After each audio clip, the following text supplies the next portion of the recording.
Hello, good evening. Welcome to another live session today. Today is 27th of October. So, I think I'm live already. Okay, so as usual, I will always talk about my real estate updates. And at the meantime, if there's any comments coming in, anyone want to ask about their real estate matters, you can just feel free to comment inside the chat box, and I will be going through some of the important real estate updates. Right now, a lot of things is that we have received a lot of news talking about some developers giving more price promo. Especially today, I just over the past 1 week, there are already two projects already giving some form of price promotions. That will be Pine Tree Hill as well as Lake Gardens, right? So upcoming, Jaden will be launching this coming tomorrow. In fact, 28th of October will be the Jaden launch, right?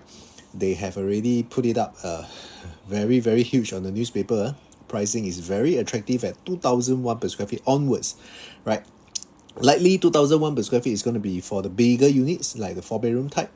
My personal thinking is that for like the 2 and 1 bedder, likely it should be still hovering around 2003 per square feet thereabout.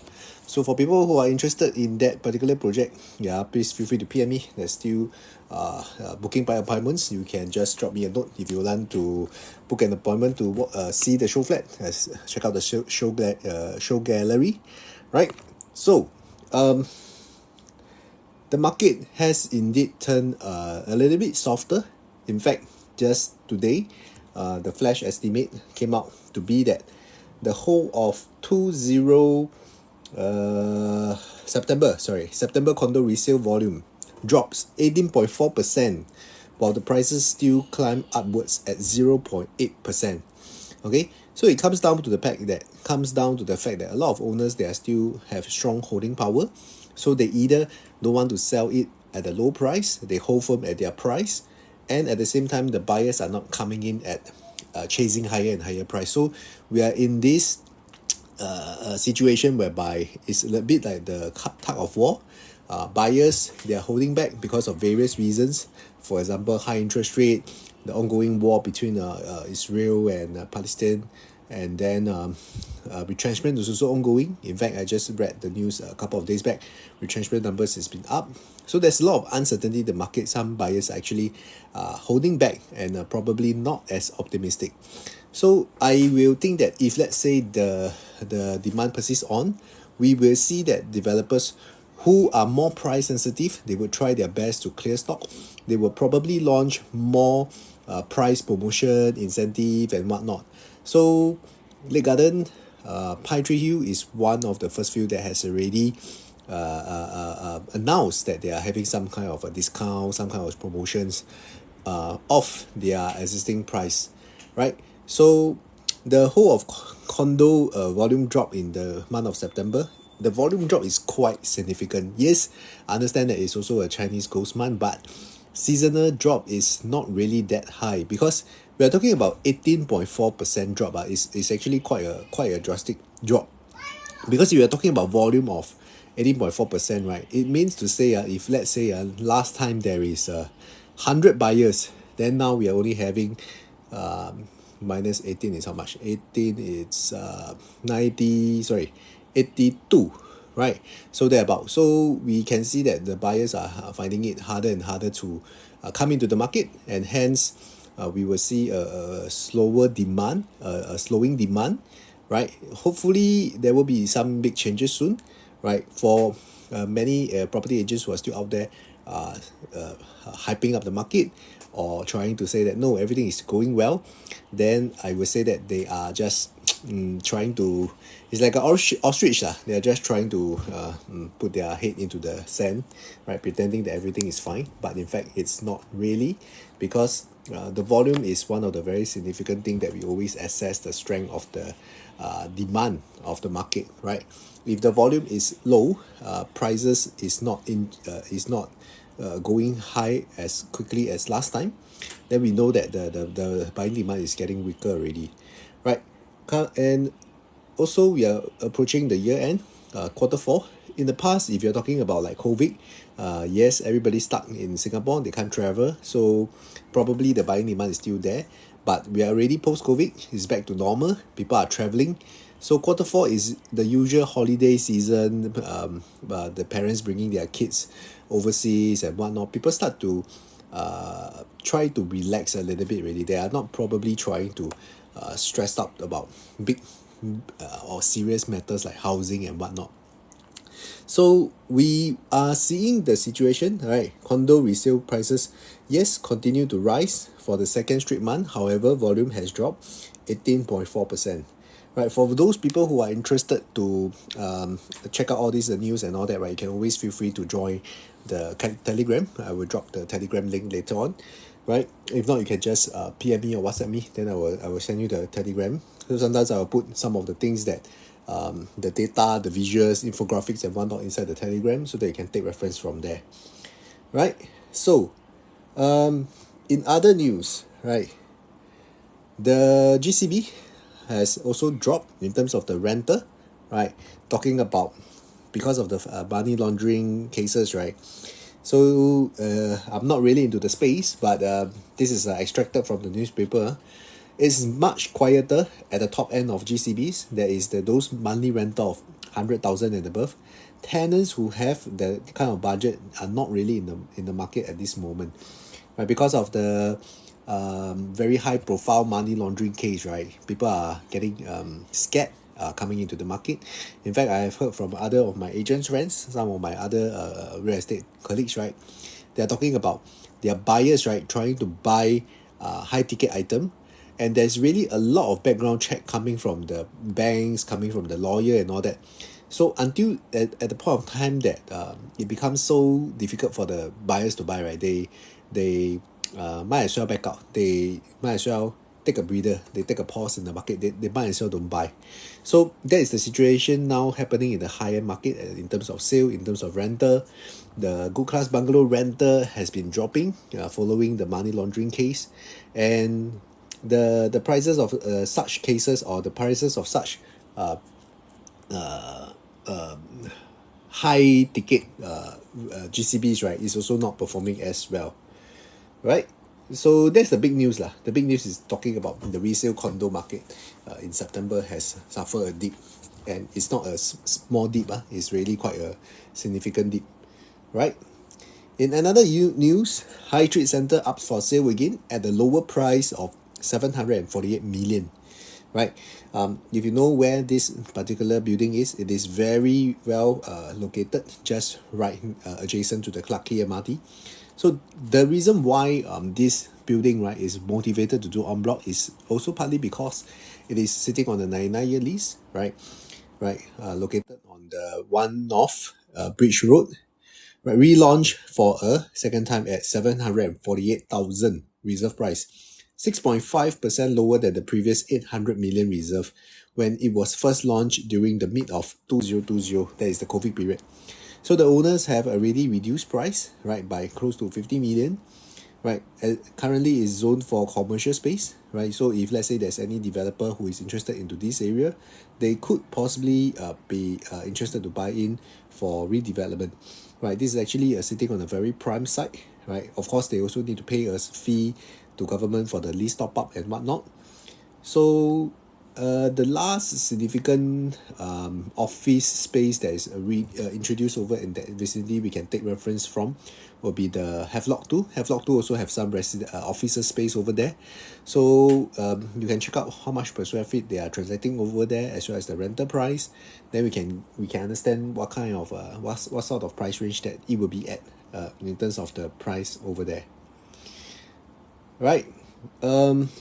Foreigners, right? This is actually a news back in the May 2025.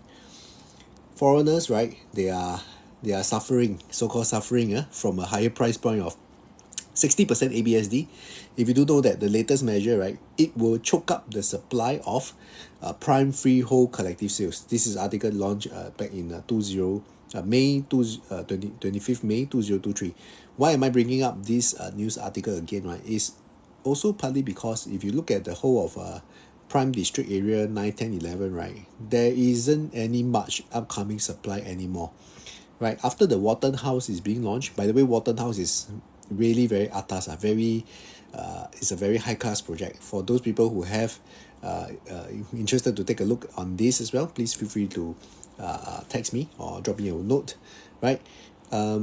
After Watten House is being launched, right, unlikely we will be seeing new supply coming to the Prime District 1911 anytime soon, right? That is the situation over there in the Prime District. And if you look at the Prime District 1911, right, developers, if they want to buy land over there to do redevelopment, high chance it has to go through en bloc, because the GLS over there is almost non-existent. There isn't any government land sales coming up except the one at the Orchard Boulevard, right? So I'm also very keen to know how much developer is going to bid at, and how many developers is going to bid over there, right? So how many developers going to bid will determine how many participants are there. So how hungry the developers are for their piece of land, and how much they bid also determine what is the so-called future market pricing that they are confident to sell at in the future, right?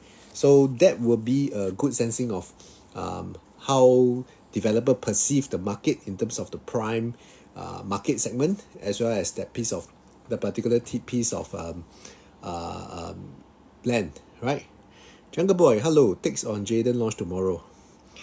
If you are going tomorrow, it's going to be super jam-packed. The demand is very, very high. People who are not only in Jurong but elsewhere, far away areas like Tampines, Ang Mo Kio, Woodlands, they're also coming down to check out this project, because this is a very investment-worthy project, right? Within 200 meter of a Jurong East MRT, within the Jurong second CBD area. So it's not just the west residents are aiming this project. A lot of people who are staying elsewhere in other parts of Singapore, they're also coming to check out this project. Reason being that this is probably the last plot of project or residential units that you can buy that is walking distance to Jurong East MRT. And Jurong East being Jurong East, there is still a lot of ongoing transformation, redevelopment ongoing, which will take time. And the developer has very strategically or very smartly released an article through HProp that their starting price is going to be very, very attractively priced from 2,001 per square feet. So like I mentioned, this will create a lot of buyers, right, coming into the show flat, checking out, and eventually submit the check to drop a interest to participate in the balloting. End of the day is also depending on balloting luck. There's only 368 units over here, so it's a matter of chance, right? I would expect that this project will be at least 2 times oversubscribed, meaning to say we will be expecting more than 750 people putting checks for this project. Especially the 1 and 2 bedders will be fully wiped out in the first day. Probably, I'm just giving some predictions in advance. Probably only the top 10% of the 4-bedroom units will be left on the very first day. I mean, this is based on how I'm seeing the numbers that are coming in to participate into the into the Jaden launch, because I'm also working back end to see how the numbers are like, how many appointments are people booking into this place. So I believe this project is going to be very, very well received.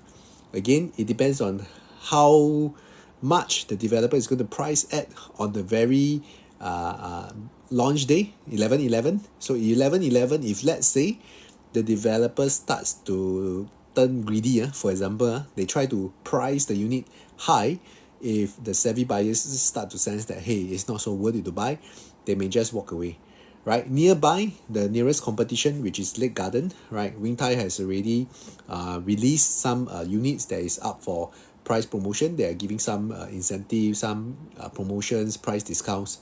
So they're also feeling the heat. And not forgetting that just behind Wing Tai, Lake Gardens, right, the plot that is bought by, I forget what's the developer name, Sora is also going to be launching soon. So there's going to be a very interesting competition over there in the Jurong vicinity, right?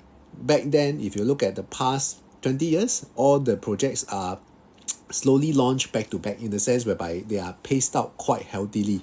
So we have Lakeview, Lake Grand, they are selling in one after another lah, not together. So you can still see that the sales are still moving quite well, right? This is the first time, I think really, yeah, this is the first time that we see probably 3 projects all coming together, selling at the same time, right? Sora, Lake Garden, as well as Jaden. So good for the end users, because spoiled for choice, right? Right. So good for the end users who are coming into Jurong and look at the projects over here to see whether it's worthwhile buying or not, right? So it's always good to have competition, right? It's always that's the reason why the Lake Garden is giving some form of price promotion now, right? So end of the day, we also need to see the project as attributes, right? Whether the fundamentals is there and whether or not the entry price is worthwhile to invest. So all this, I do have a working framework to make sure that we are buying in at the correct price, right? And what price would you say is time to reconsider? Okay, right now, yes, the developer has said that the per square feet is starting from 2001 per square feet. Likely that is going to be a they start from third floor. Likely that's going to be a third floor unit for the 4-bedroom, right? So if you use that as a sample size as a reference, right? If let's say the 4-bedroom total there's 40-story units, right? So per floor jump, yeah, you can take this as a reference. Per floor jump maybe is about 15,000, for example. So the 4-bedroom, it can go as low as 3.1x million, all the way high up, maybe the 40th floor, maybe it will be 3.5x million for the 4-bedroom at the 40th floor. So the range is about 350k thereabout from the lowest floor to the highest floor. So that is for the 4-bedroom. In terms of the 3-bedroom, I mean this is just based on my prediction, because we all really do not have the official price guide yet, right? So if let's say the 3-bedder, they are priced at, say for example 2150, right? 2150 per square feet to 2300 per square feet. It is still very, very attractive for people to buy into, because you can take reference from the nearby J Gateway, a 10-year-old project. They are already selling close to 2,000 per square feet. And buyers are not stupid, right? If let's say I were given a choice, right? J Gateway, yes, it's very near to Jurong East MRT, but it does not has a 100% sheltered all the way to MRT station, and it does not has the commercial shop lot within at the ground floor unit. So for people who are for investors who are looking at these two projects for comparison, right? If the pricing is really, really not that far off, I might as well buy a brand new project at 2002 plus, right? So it makes sense to pay for a brand new project, mixed development, having a second floor unit, the J-Walk, right? Having the second floor link bridge, right, from where Jaden is, linking over to Jurong East MRT, which is so-called umbrella-less living, right? So it's as close to as close to integrated development living as you can really, right? Although this is not technically this is not an integrated project, right? This is only a mixed development. So you have the commercial on the ground floor as well as the second floor. Then from third floor onwards is all the residential units. So J-Cube, as we all know, if you know how the performance is there over there, because personally I'm staying in the west, so every now and then I will always be there to check out the shops over there and whatnot, right? You can see that after Jam and Westgate is operational, right, the crowd over at JCube really start to diminish, start to slow down. So you don't see a lot of crowds over there anymore. So other than the ice skating ring, which is an attraction point that's drawing people who are going over there, and then they try to create this Japanese or some kind of a streetwear kind of fashion kind of retail mix towards the end stage, right? It still didn't manage to create that kind of crowd back into the J-Cube. So it's time for them to redevelop, and I think it's a good timing also, because you see the whole of J-Cube, there's so much retail space, but it's very low crowd, very underutilized. And if you know CapitaLand, they have a lot of synergy over there.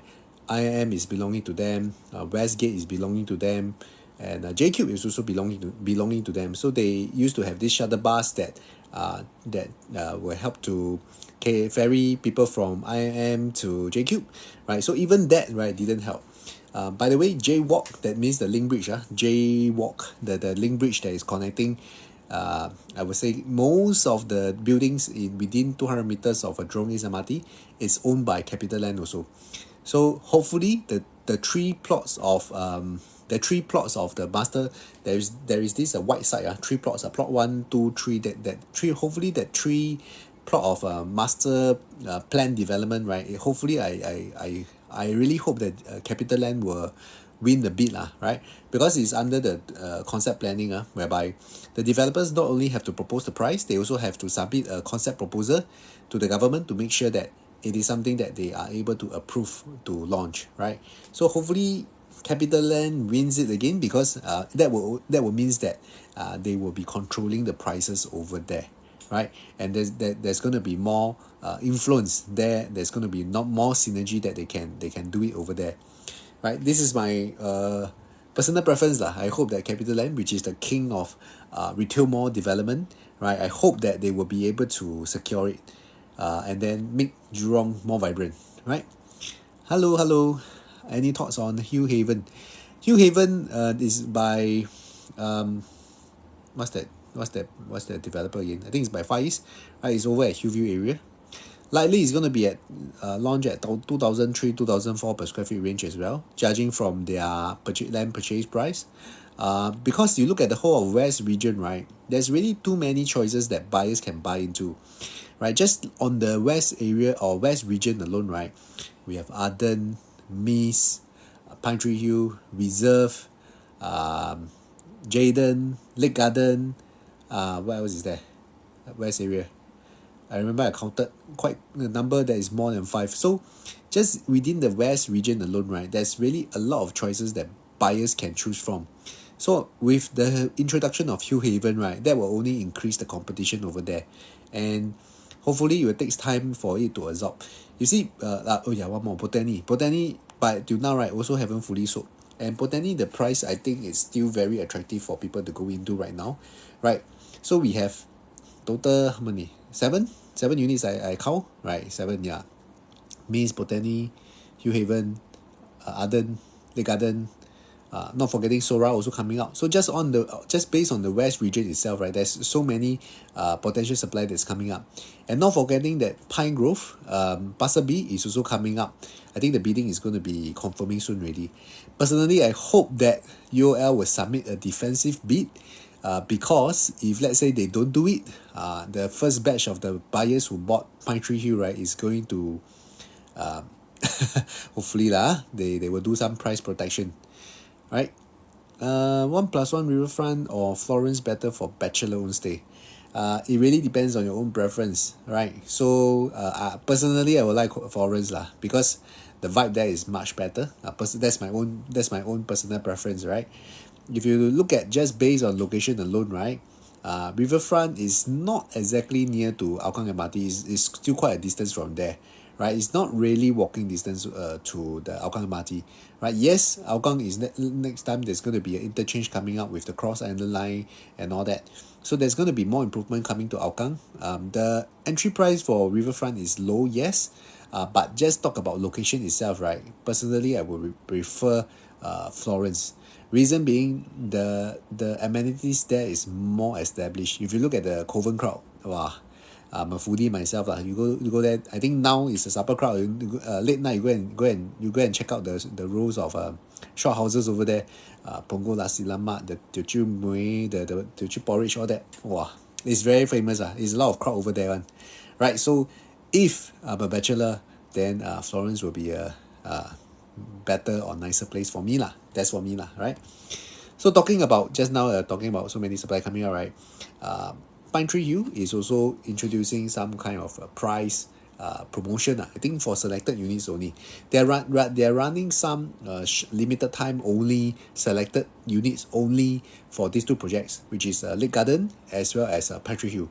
So for anybody who is interested, yeah, please feel free to PM me, right? My WhatsApp is through my profile. Likewise, thanks for sharing. Thanks for liking the video, right? Then if you want to check out my live stream in the future, I will try to do my live every day, 10 p.m. to 11:30 a.m. So just come on in. If you have any questions about real estate, just feel free to comment. I'll be more than happy to share my thoughts, right?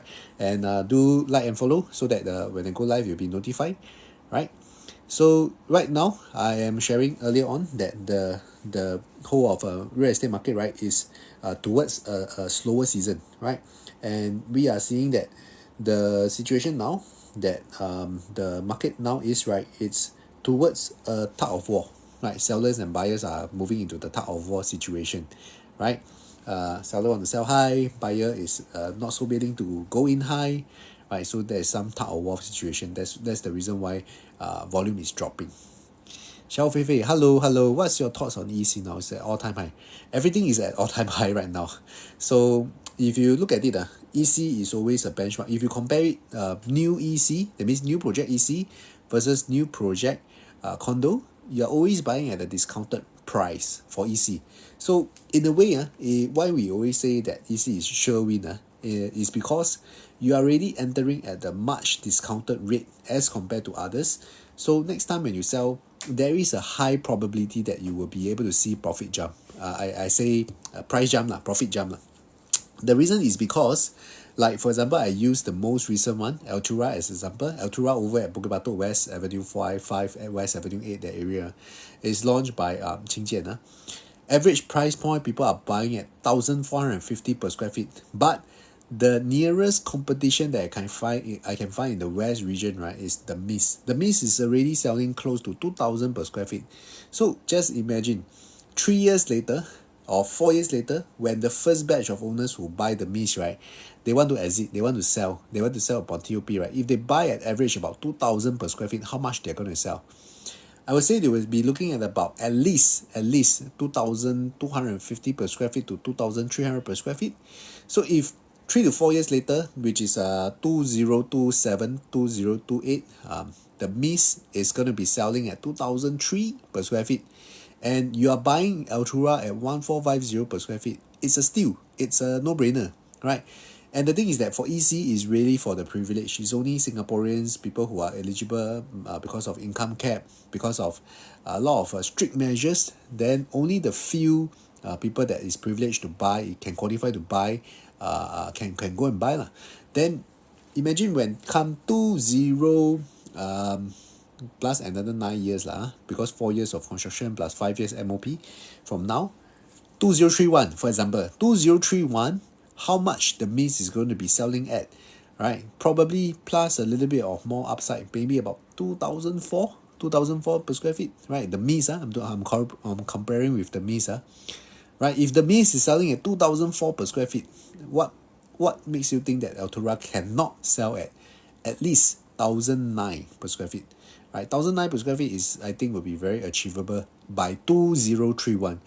Which will be easily talking about a 400,000 jump for a 1,000 square feet 3-bedroom unit, right? So a 400k jump is almost guaranteed. It's almost there already, put it this way. But again, we are not there to really speculate in the market. Of course, government is also monitoring to make sure that everybody buy within their means, everybody operate within a safe zone. So that is the reason why since 2011, we are seeing so many cooling measures coming into the market. Loan restrictions, LTV drop. Last time, the people can just put down payment of 10% and then they can take 90% loan.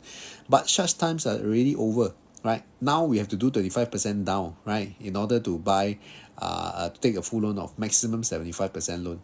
And if you are multiple property owners, then it's almost, you can say that multiple property owners is out of the game already, right? They buy the third or more property, they are paying high ABSD. It does not make sense for them to invest more. So the market is very controlled, is very stricter. We are playing under more stricter rules nowadays, right? Okay, hello. Another question is, do you think Concord Shopping Centre got potential for en bloc? At the end of the day, it really depends on the sales price, right? I think is rather age already, so the site is also quite prime. Along the stretch further down, Peace Centre has already en bloc, but that is after multiple attempts. And the thing is that for Peace Centre, personally, I'm very involved in that building. Right, so for Peace Center, they also attempted a few times before it go through, and every round of en bloc, right? They reduce price, they try to gather the 80% vote and all that before people say, okay, let's go for en bloc. Finally, it has happened, right? And the developer who got it is Perina, if I'm not wrong, right? So I'm quite excited for that for that project lah, right?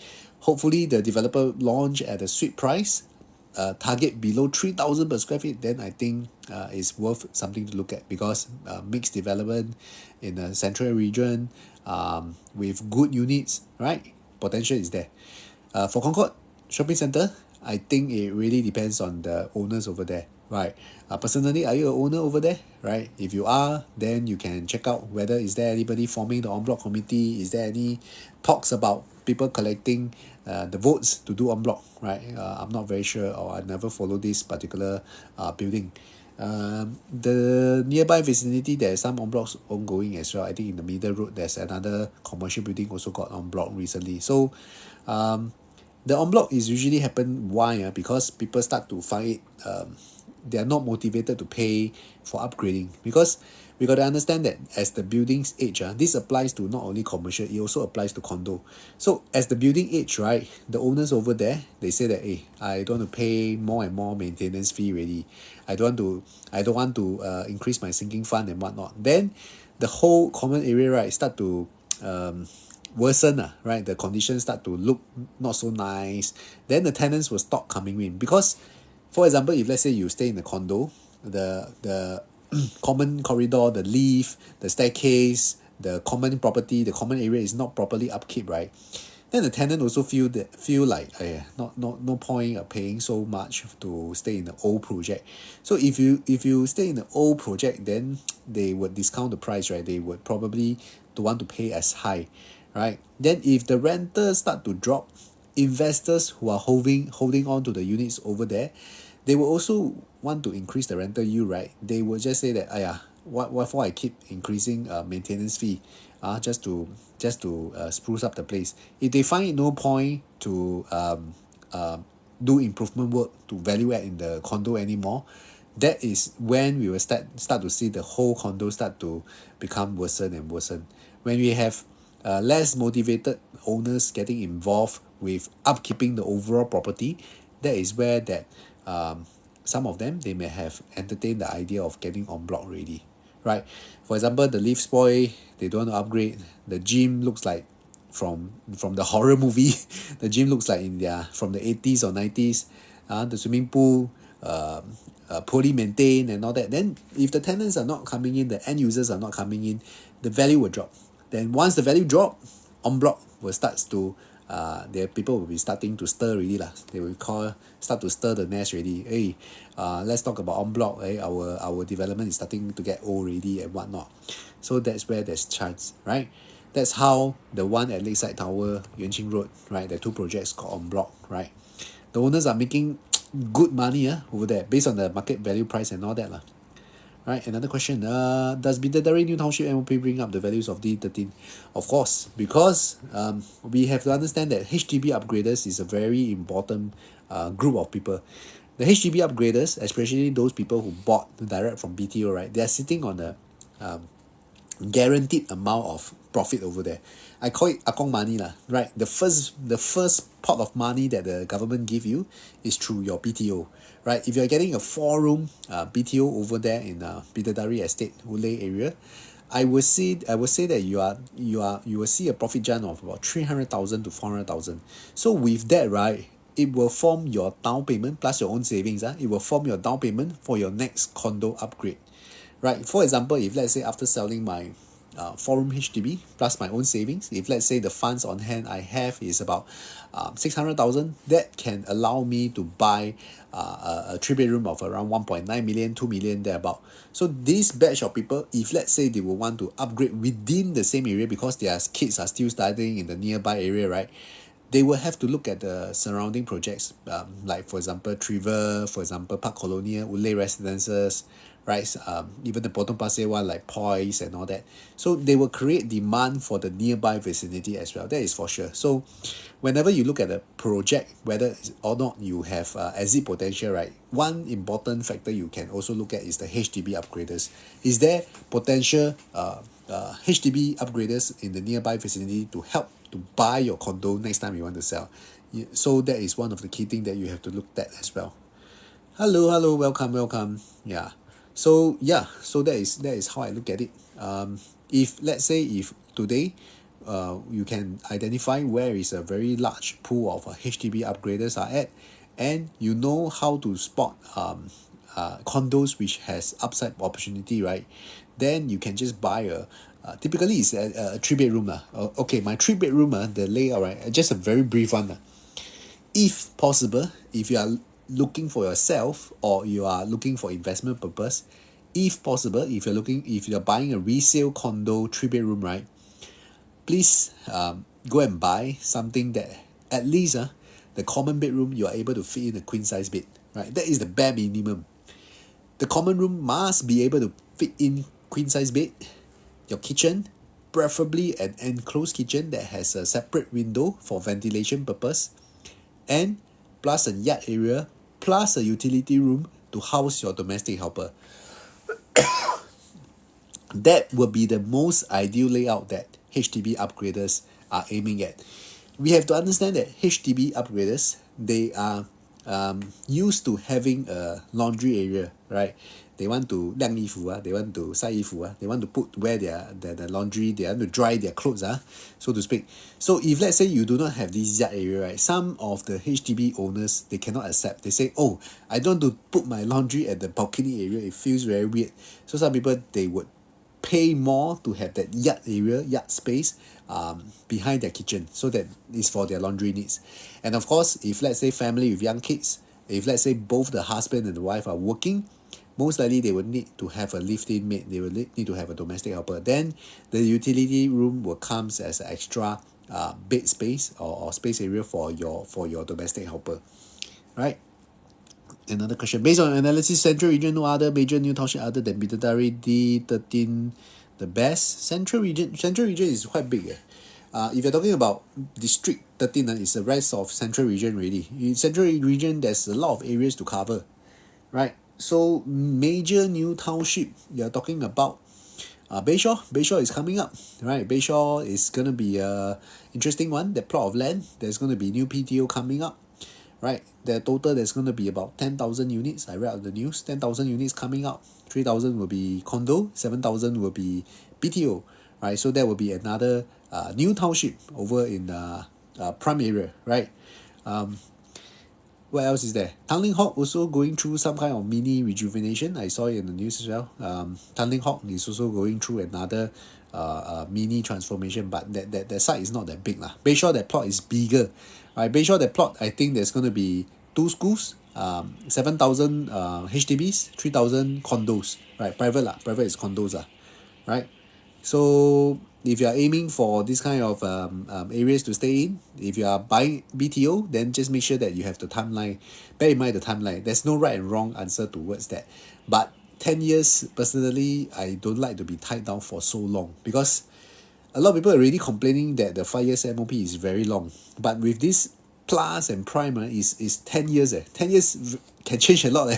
Your life can change a lot. 10 years, you see, plus your 3 years construction, 4 years construction. From the day you book until you can sell, maybe your kid already secondary school, right? So that's the situation. The plus and prime, the government is trying to curb the lottery effect, because they know that people are making good money from the BTO in the central region. So no way, no choice, they got to do this. But there will be always implications. Whatever new measures that they introduce, whatever new policies that they formulate and introduce into the market, there will always be side effect. So we are already suffering a lot of a series of side effects. Not suffer, but bless or suffer, depending on you are the seller or you're the buyer, right? So we are operating in a very stable kind of environment right now since 2013. So you see that the prices don't really fluctuate that much.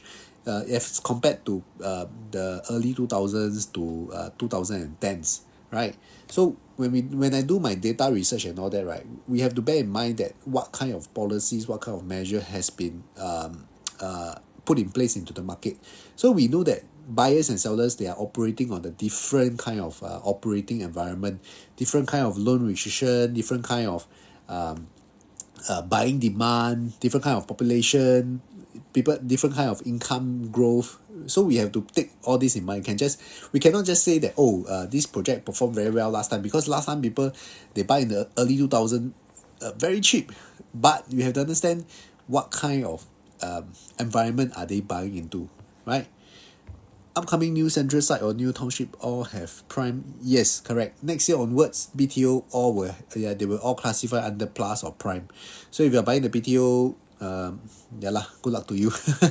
If you're okay to wait, then it's fine. If you're young, like early 20s, yeah, you're okay to wait, then just go ahead. But just do know that you have all these clawback in terms of the resale levy and all that. And your buyers that is buying property from you, right? They are also subject to the income cap and whatnot. Wow, your name very interesting. QW. Okay. Real estate agent need diploma, or real estate agent, you just need to clear the RES exam, right?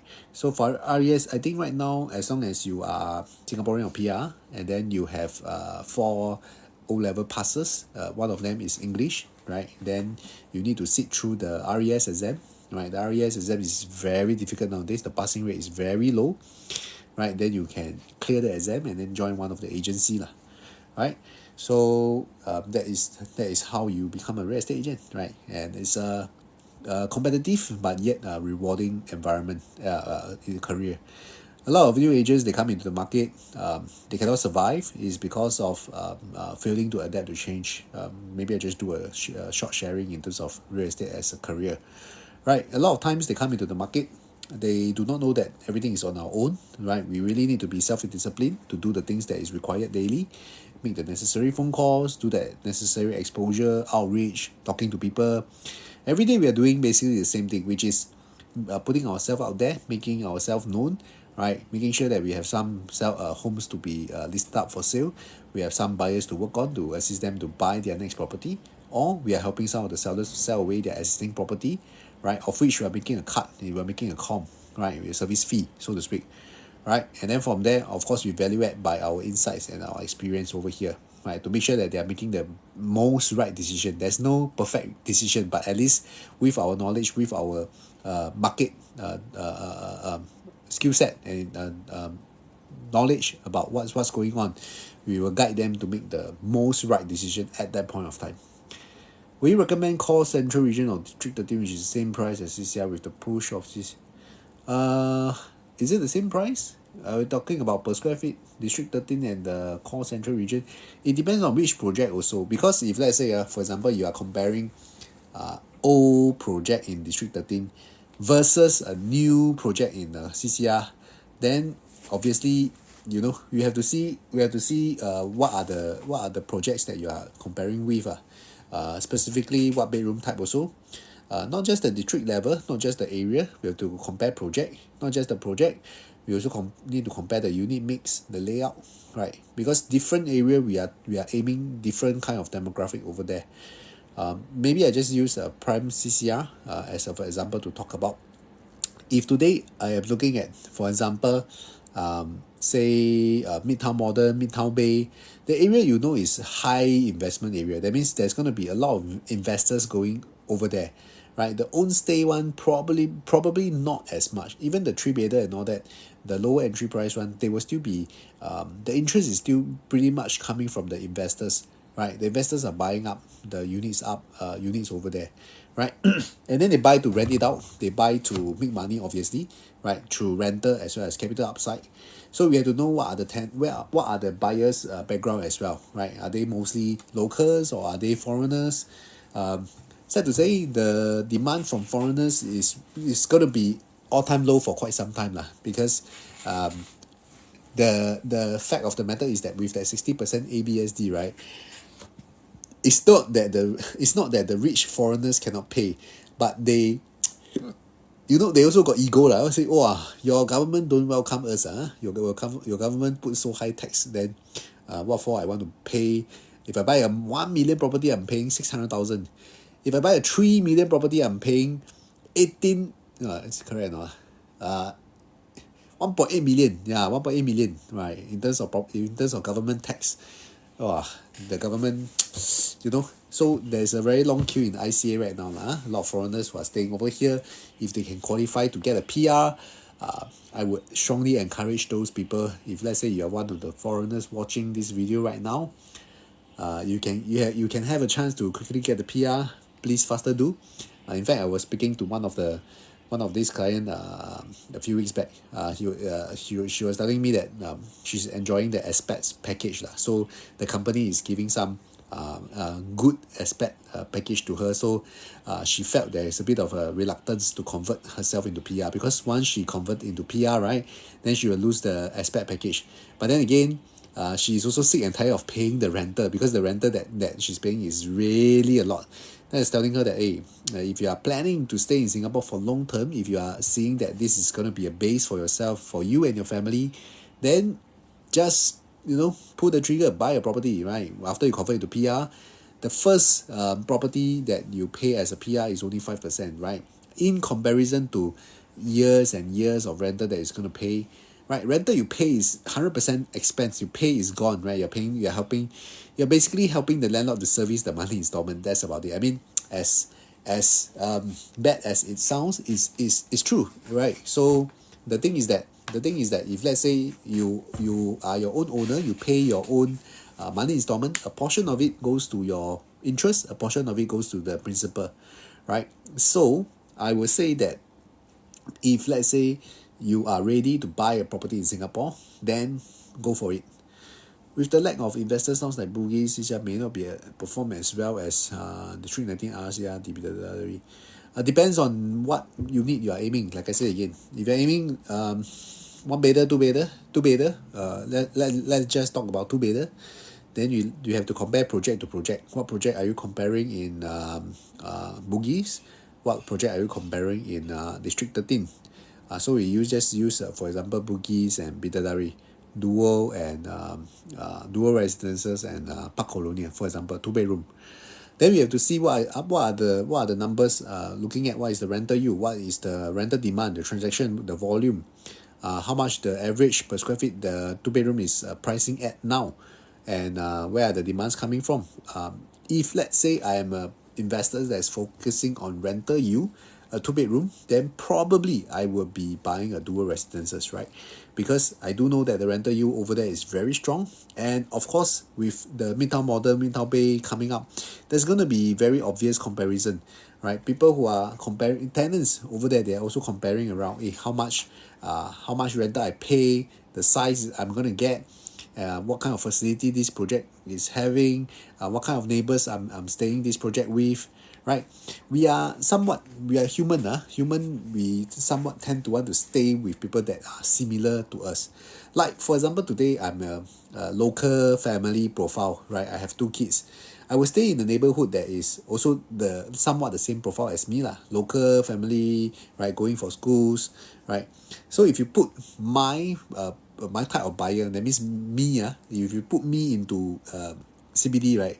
Obviously, I'm not going to stay there, right? Because firstly, there's no school, right? Secondly, I wouldn't want to stay in the place whereby every day my colleagues or my friends, they are just working across the street. Then it feels very weird lah. So I would not want to stay in, at least that's for me lah. I would not want to stay in such an area. But of course, there are still going to be people like local, they are staying in CBD. In fact, I was helping this young lawyer bought a unit at Altes in the CBD.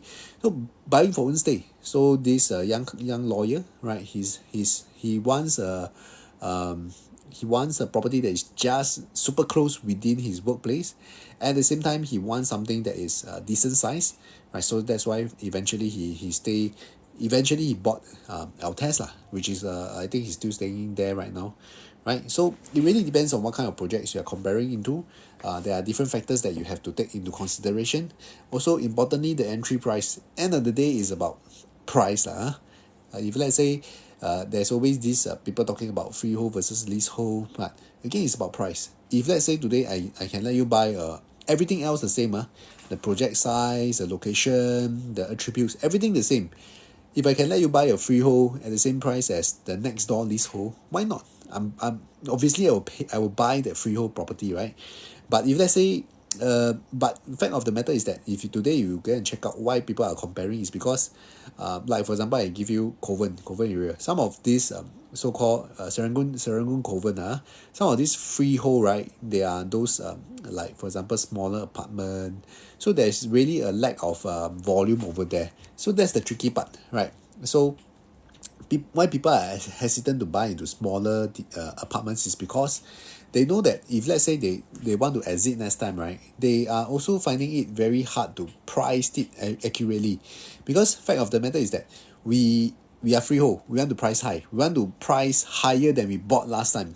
For example, 10 years ago I buy the freehold project at 1,006 per square feet, then I want to price higher than 1,006 per square feet. But if let's say for the past 1 year or 2 year, right, there is no transactions happening, then what is the fair value that I should price my property at?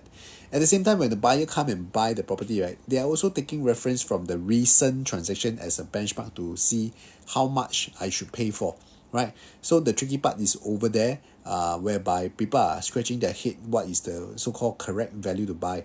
Yes, you can have you can check the bank indicative value and all that, but the valuer is also looking at the same data as us, right? They are also assessing it based on a range, right? They won't give exact a value to that property. They won't say that, oh, this unit you're asking 0808 is priced at $931,750. There's no such thing. They cannot pinpoint the value until so accurate. They always give a range, right? So at the end of the day, who determines the buying price? I mean, who determines the market price? It is the buyer, because the buyer is eventually the person that is paying, the person who agrees that this is the correct price to pay for this property. So the market price is determined by the buyer. It's not determined by the seller. The market price is determined by the demand coming from the buyer. If the demand is not strong, the market will start to soften. What we always mean by market is softening, right, is because the buying demand is getting weaker, which is what we are going through right now. Because the overall macroeconomics, right, interest rate is high, war ongoing, economic uncertainty, retrenchment numbers up, that kind of thing, right? So that will cause uncertainty in the market. That will cause shifting demand, weakening demand in the market, and we are seeing that situation happening now lah. Like for example, now till I would expect at least probably until next year Q2 thereabout, before we will see another bull run again. The next bull run, I would say it will come as early as Q3 next year. This is what I assess lah. The next bull run will probably come as early as Q3 next year, when people start to realize that, hey, the supply in the market is getting short, lesser and lesser already. The completed demand, the completed units has been absorbed by the organic demand, by the people who really needs the home. And when they realize that there's not many options in the market, then the buyers will start to pay higher and higher price for units that they want to buy into, right? For units that they want to stay into, right? The year of 2023 is an excellent market for buyers, especially first-time homeowners buyers to come in. I always repeat this to the first-time buyers that I met with, especially they are buying their first resale condo. I say, hey, the year of 2023 is the best year that you can really go into, because everything comes into your favor. High supply, low competition from your investors. The investors are the people who are your real competition that's going to jack up the prices for your property. So low competition from investors, buyers, right? High interest rate, high uncertainty. That is where that people have fear, right?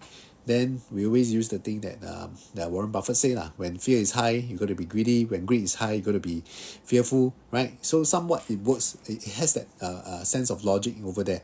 Right now, 2023 Q4, it is the perfect conditions, right, for people who are coming into the resale market as a first time buyer, homestay buyer. That means buying for for own stay one. Everything fits into the criteria, right? Hello Daniel, hi. When those ex-property buyers, owners who sold their property 15 months ago, when can they buy HDB? Will it drive up the HDB prices? Yeah, so as early as September 2022, which is when the policy is announced, right? I think it was announced September 2022, right? So that will be when you plus another 15 months, that first batch of people will start to appear into the market already. But it's not going to be a lot lah. I would say that the numbers is not going to be very high. Why I say so is because I'm also serving such property owners, right? They say that, I want to stay back into a resale HDB, but now with the government implementing this 15 months ban, I might as well don't move, because if I sell already, I need to go and rent somewhere for 15 months. Then I gonna pay 15 months of rental, then a bit stupid, right? So I might as well don't do anything. I just wait for the government to remove this 15 months ban. So some of them, they are just sitting in the sideline. They are not doing anything at all. Some, of course, they are more there's more genuine need, right? For example, if let's say when they bought their private property, right, they buy a 2-bedroom, then along the way they got a new family member, they need a 3-bedroom. They say, no choice, I sell away my 2-bedroom private property, I go and rent a HDB, and I wait out. And these are the people that will be coming back into the market, yes. But it's in phases, it's in batch, it's not all at once. It's not coming into and the market like, wow, there's a flood of them coming into the market. It's not going to work that way. Because every time there's new policies that's implemented into the market, right, the buyers will take time to absorb. It's not immediate. They are not real estate agent buyers. They are not the general public. They are not buyers lah. The general public, they are not real estate agent. They don't read the market news every day. They don't follow the ups and downs so closely as us. So they need time to absorb. They need time to digest, to understand what's going on. Then they react. So this reaction time usually is about 3 to 6 months. So that's why you see all the cooling measures that come out, right? The knee-jerk effect is everybody hold back, right? Then 3 to 6 months later is like a bit like back to normal again, right? Euphoria. Prices already so high, how to buy? First timer are poor. Sad to say, not first timer are poor lah. You have to think of ways and means to do it lah, right? 2023 best year to buy. I bought in August, but back then moving had to outbid so many. It depends on which project you are buying right? You bought in August 2023, units moving super fast. Really? Which project you are buying, right? A lot of units have to outbid so many. If you are buying a very popular project, a very interesting high demand layout, then yes lah, you have to outbid. In every market, up market, down market, there's going to be always high demand project, high demand units, right? So it really depends on what you're aiming at. Jaden keeps spamming me ads. Algorithm works like that lah. Once you click into one, the Facebook will keep showing you. Same thing. TikTok also same thing. It's like the situation is like that. You once you click into a property ad, the social media, be it TikTok, be it Facebook, they will classify you with the tag already. Or this guy like property, let's show him more properties. So no choice. I think you click on the ads. If not, I think that's also one of the reason why TikTok is also pushing my TikTok live video to you, right? Jaden shoe flat worth checking out tomorrow. Yes, PM me. I'm doing that project, but I will give you advice and insights onto what kind of entry price you are interesting. You are still safe to go in and all that. Don't come tomorrow lah. Tomorrow first day is always super packed, especially Jaden. Tomorrow is by appointment only. So if you really want to come and check this project out, please PM me. I will help you to book a appointment slot for it. Tomorrow is gonna be super packed lah. So I ask all my clients don't come tomorrow. I ask them to come. If they can come weekday, will be the best. Weekday is less crowded. You have that whole show flat by yourself. You have less people squeezing with you and all that. The first weekend, usually Saturday and Sunday, is like MRT peak hour, that kind of pack lah, right? So hopefully it's not that crowded lah. So crowded, you also can't enjoy the space also. Jayden at 2002 per square feet considered high. Just now I was mentioning, if you compare it with J Gateway is a 10-year-old resale condo, right? They are already, some of the units are already close to 2,000 per square feet. So a brand new project, distance wise, I think is somewhat the same. Distance to MRT station the same, but Jayden, it has a level 2 skywalk link bridge directly from the condo to the Jurong East MRT station, right? And you have commercial, even though not that much lah, but 7 commercial units over in Jayden, paying 2,002. That means $200 per square feet higher as compared to J Gateway. I think is worth it, right? It's priced reasonably, right? Bought poised in August 2023. I had to keep updating, break record already. Likely you're buying a 3-bedroom, right? Only the 3-bedroom is high demand right now. The own stay layout lah. That means like I mentioned, the points that you're buying, right, likely is a 3-bedroom. If you're buying 1-bedroom or 2-bedroom, you tell me you have to outbid other, then unlikely lah. It is likely you're buying a 3-bedroom. Right, share your views on home seller Kelvin. Who is Kelvin? I'm not sure who is Kelvin. Home seller, yeah, it's a very good platform for those people who wants to engage a cheaper form of alternative, right? They can always engage home seller. They are charging they're doing charity work lah, put it this way. They are helping people who are on a lower budget. So respect the guy that's doing home seller as well, because it's a lot of work lah. So it's a bit like doing charity work lah, half charity work, half business lah. The volume is really crazy, right? But you don't expect full service lah. It's like I use the airline as an example. You want to fly the normal airline flight, or you want to fly super budget airline lor. Super budget airline, you cater for people who in that category lah. You don't want all the frills and all that. Yeah, so different demographic, different target audience that they are aiming, right? So they are also they are also helping people who are in need lah. So I do know of some low income families. I also refer them and say, hey, so sorry because the things that I do, I can't help you. Why not you go to them instead? Yeah, so they're also fulfilling a market gap over there, right? Yeah. Hello, welcome. So for those who join, please feel free to help me to like or share, or if you want to, you can just follow me, right? Every time I go live, the TikTok will inform you, right? I will try to go live every day, 10 p.m. to 11:30 p.m., right? So as much as possible, I'll share some real estate updates at the same time. If you have any questions, just feel free to comment. Thank you for the big heart. Thank you, right? The other day I was checking out all these gifts, whether they got make me a lot of money. Is it? So many people, because I'm also new into TikTok live and whatnot, right? So I check out the background. I say, hey, all these the so-called gifts that people give me, how much are they worth? Then I check out at my back end, a few cents. If I want to cash out, I think need to reach $10 or something like that before I can cash out. So thank you, but please, maybe I should turn it off. I don't want people to give me. I mean, I'm just here to share my knowledge and whatnot. I'll figure out how to turn off this thing, right? Because it's really not my aim to make money from live streaming. I'm not a live streamer. I'm just coming up to expose myself, to make sure that people here are getting good value from my knowledge, good insights that I'm sharing about the real estate market, right? I don't like people, or so-called I don't like agents that just anyhow sell lah, so to speak. So I am always coming up here to share my fact-based property and all that, right? So yeah. If have property already, still can see look. Yeah, of course. But like I said, don't come on the first weekend. First weekend is very packed. If you're interested, I don't know who you are. Yeah, is your user number to have the name and all that. Just PM me. I'll book the appointment slot for you if you want to lah. Because it's fine one. I mean, the show flat is there to cater to show, right? It's not. If you don't buy, it's fine as well. Just come and take a look. It's fine. Just be curious about what's happening in Jurong and all that. It's also okay. Yeah. If you want to, just PM me, right?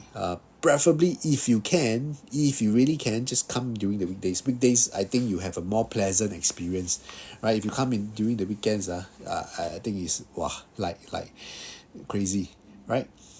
Rod, it's the seller market over right now. Depends on project. Depends on segment. Overall, yes, it's over already. Overall, I would say, overall, in general speaking, the property market is softening already. We are entering into a slower demand base over here, right? So you can see that we don't see so many people talking about, especially real estate agents. Like real estate agents, we are on the ground, so you can really feel the pulse of the market, right? If today I'm marketing a unit, right?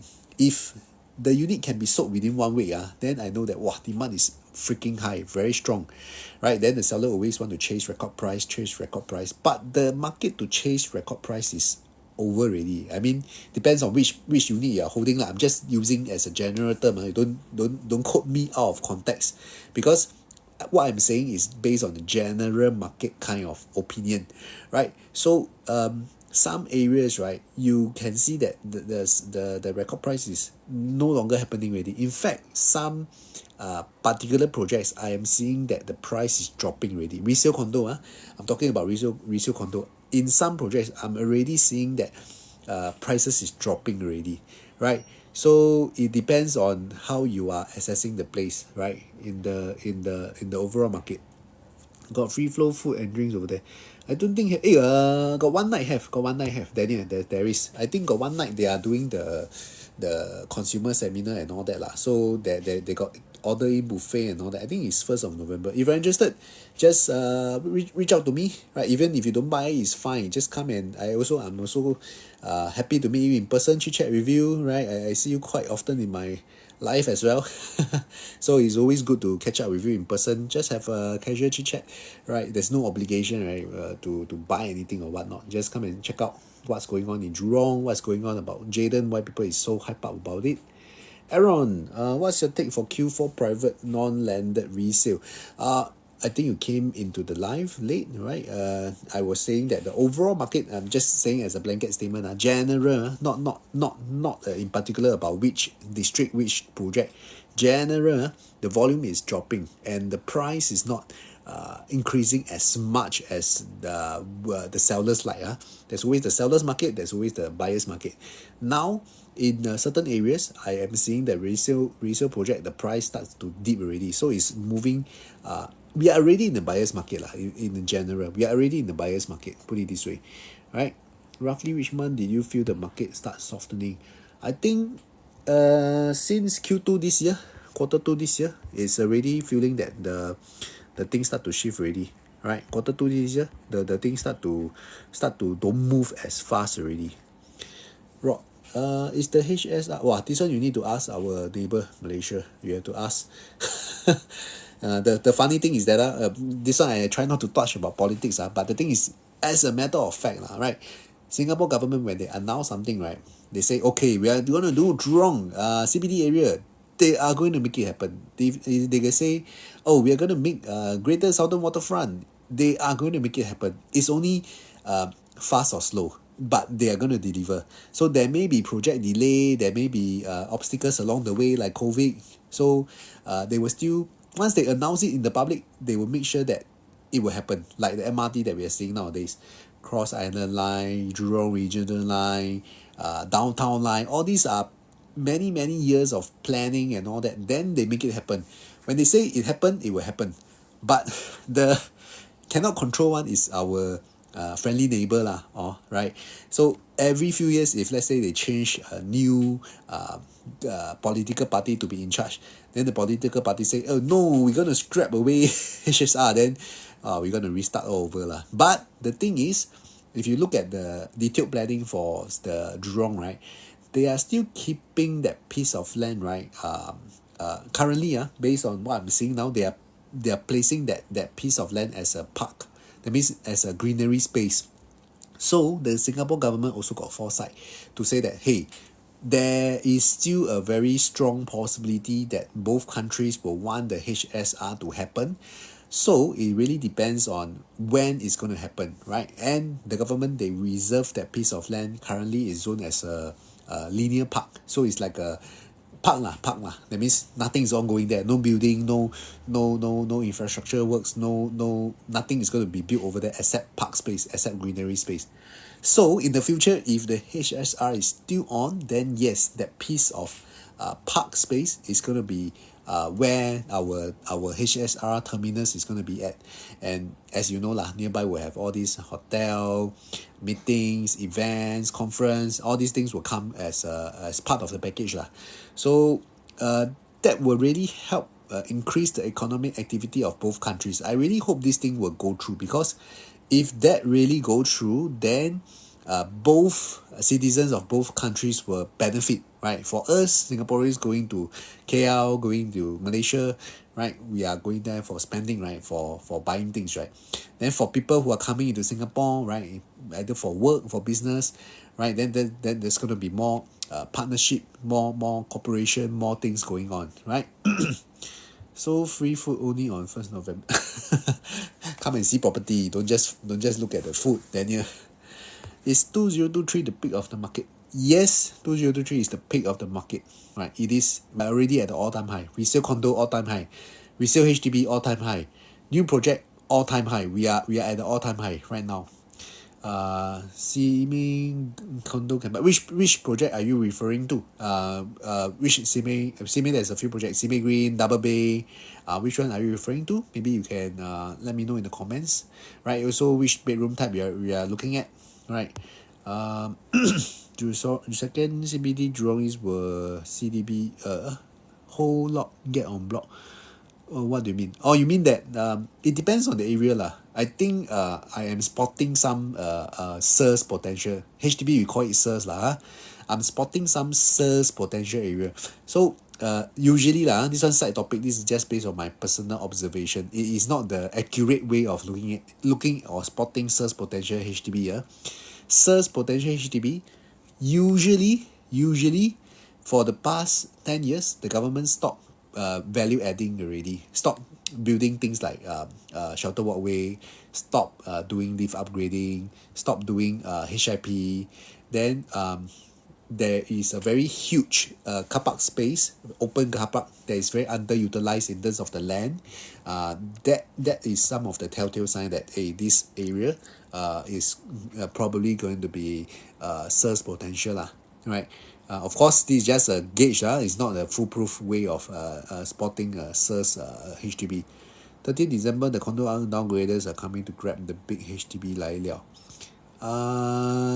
Yes, 1, 2, 3 around there. Yes. Just now we are talking about this topic as well. The 15 months ban, right? The private sellers who sell away, but they want the big size HDBs, right? Because of maybe change of family plans and all that. Yes, they're coming soon. They're coming into the market. Any comments about the condos around Redhill MRT? Redhill MRT, we're talking about Atra, Echelon, Associate Sky, Alex Residences, right? And then the behind one is the older one, Tanglin. Can't remember which project. Tanglin something. You're buying? You're selling? I'm not sure. What perspective you are coming in from? FM Lu. You are looking at the area as a buyer or as a seller. What's your take in the area? Will we see a 3 years down? Unlikely. I won't say it's a 3 years down because it's like that. It's like we need to take a breather. It's like running. The market has been running for 2 years already. So it's time to take a breather, right? Running very strong. So when you do intense running, you need to slow down a bit. So it's like cycle. That's why we say real estate has a lot of cycle, mini cycle up and down. But if you look at it at the big picture, it's always on a gradual upward trend, right? We cannot escape the fact that Singapore is a land scarce area, growing population. Singapore government is very pro-economy, pro-business. We're always forever trying to grow the economic activities and whatnot. So there will be demand. There will be people coming into Singapore to buy and all that. East Point Green is quite an old condo. You're buying for en bloc purpose. You're buying for own stay. Why are you choosing this project for yourself? Maybe if you like to, you can WhatsApp me for more insight sharing, particularly for your planning, for your buying, right? Any good schools in the One North area? One North, I think, is the what's that project? What's that school name again? near the Dover area one. The people always buy there one. I got one client who stay in Rochester, so I know because he's buying there for the school. He stay in the Rochester. Very nice project. Very nice view from there as well. Um, what's that primary school there? Suddenly I forget. I'm looking at my screen right now. Dover, beside, quite close to the Dover Heritage View, that side one. Heritage View. Where's Dover MRT? Heritage View. Where's Heritage View? What's that primary school again? Fairfield, yeah, Fairfield. Yeah, so that's the good school over there lah. People want to buy within 1 km. Parents are very kiasu lah. Despite the fact that government say every school is a good school, parents being parents, they want the best for their kids.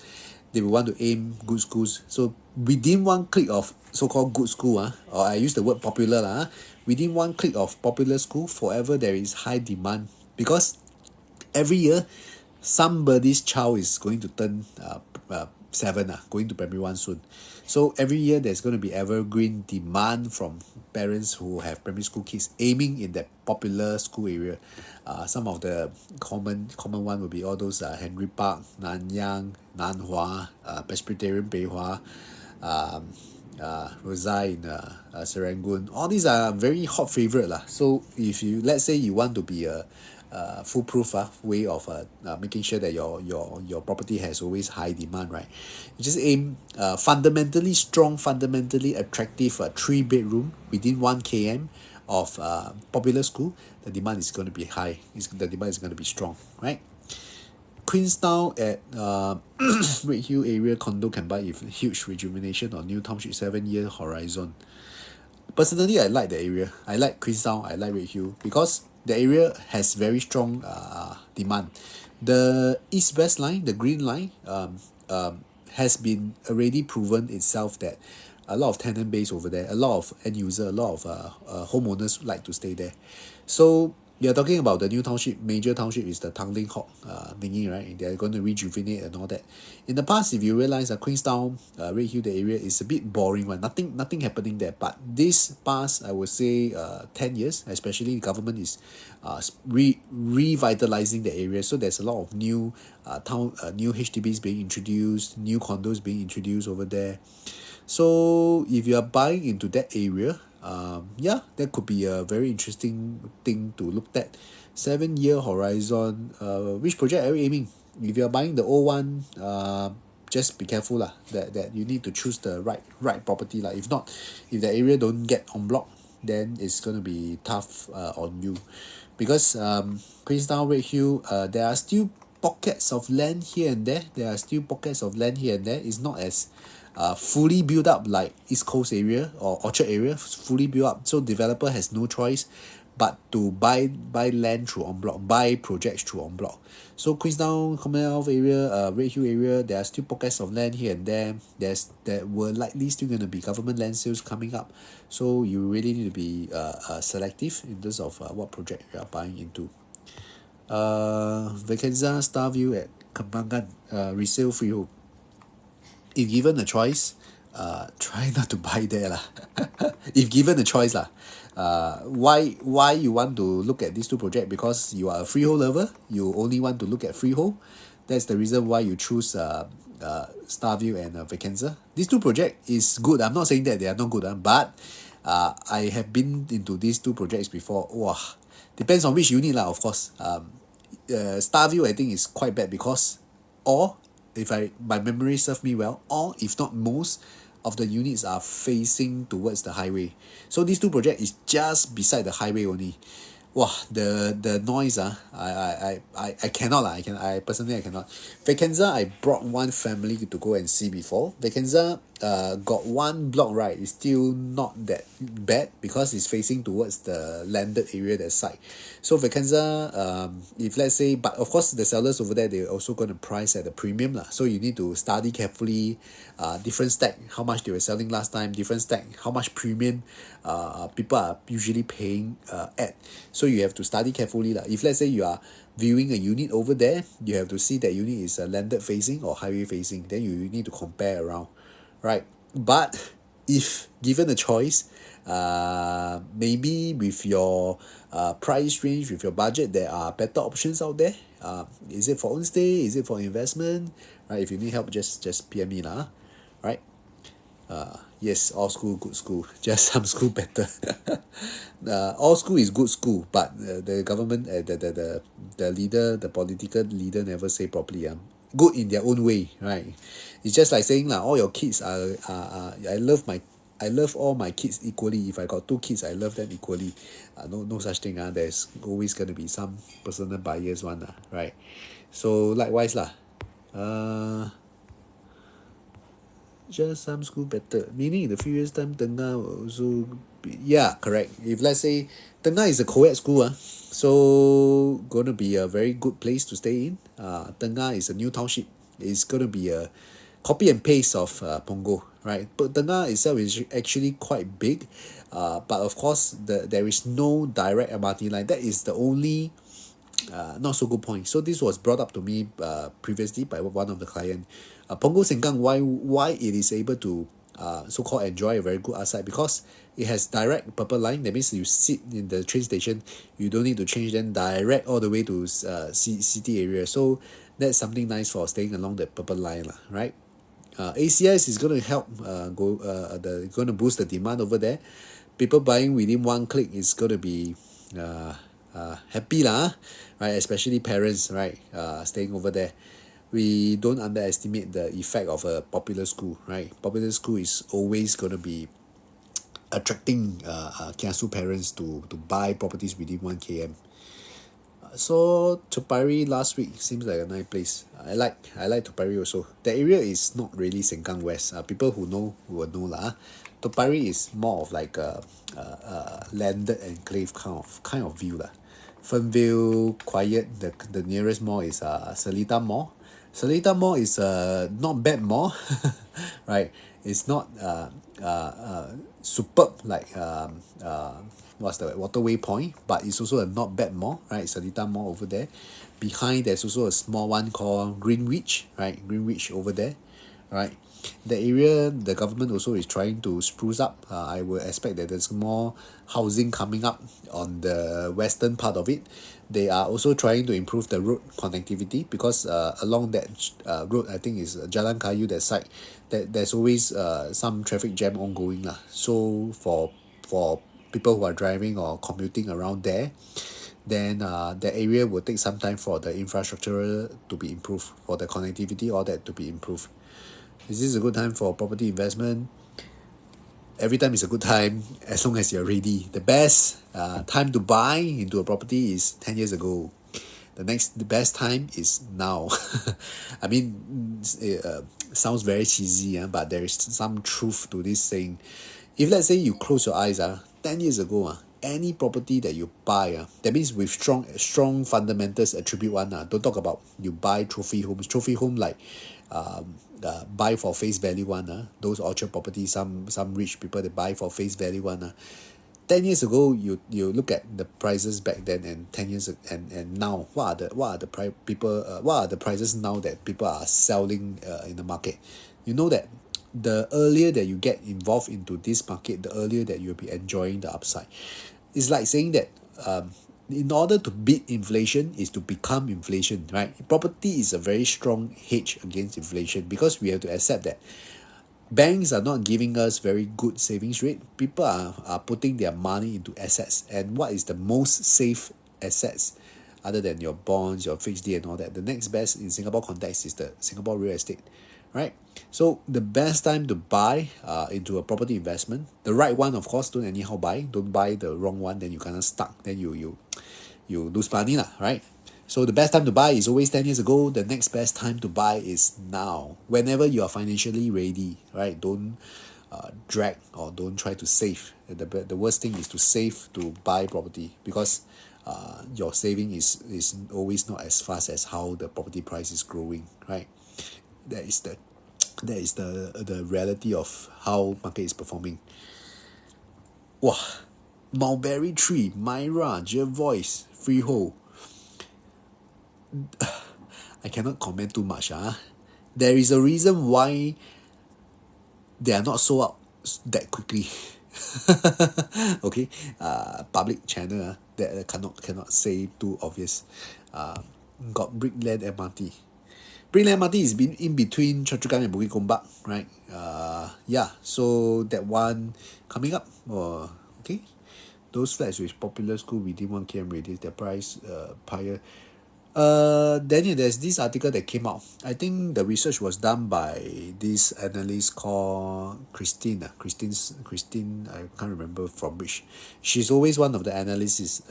So within 1 km of popular school, they are noticing that there is about a 10 to 15% price difference in comparison to other properties that is not within 1 km of popular school, right? So it's about 10 to 15%. But the study is non-conclusive because there is too many other variables involved already: age, location, age of the project, different size. So the study is not a proven one. It's just a gauge.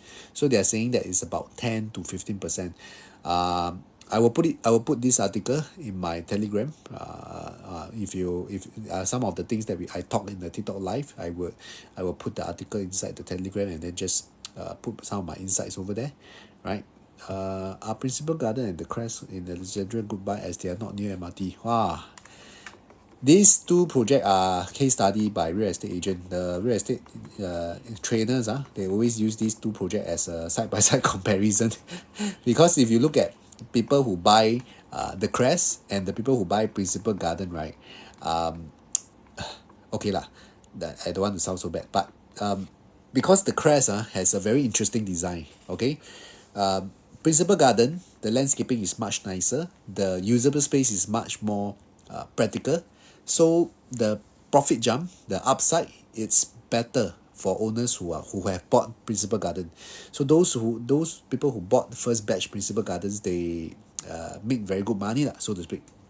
But for the crest, depending on which condo layout and all that lah, in terms of percentage wise, may not be as strong as in comparison to principal garden. So even though they're not near to MRT station, it's fine. Anyway, people who are staying there, they are affluent. They can drive around, right? They have cars and whatnot. Yeah, so no problem. But property is so illiquid. If need urgent, cannot. That's the reason why it is stable also, right? Illiquid is the not so good point of property, but it's also a strong point for property. I got this client, right, who told me exactly the same thing. Wow, if property is liquid during COVID, right, I would have immediately put my property up for sale already. Then the market recovers so fast back, right? Then he will lose already, right? So illiquid is not so. It is its weakness and it is also its strength, right? Put it this way: if property is so liquid, people buy sell with a click of button, wow, I think the movement of the market is also quite scary.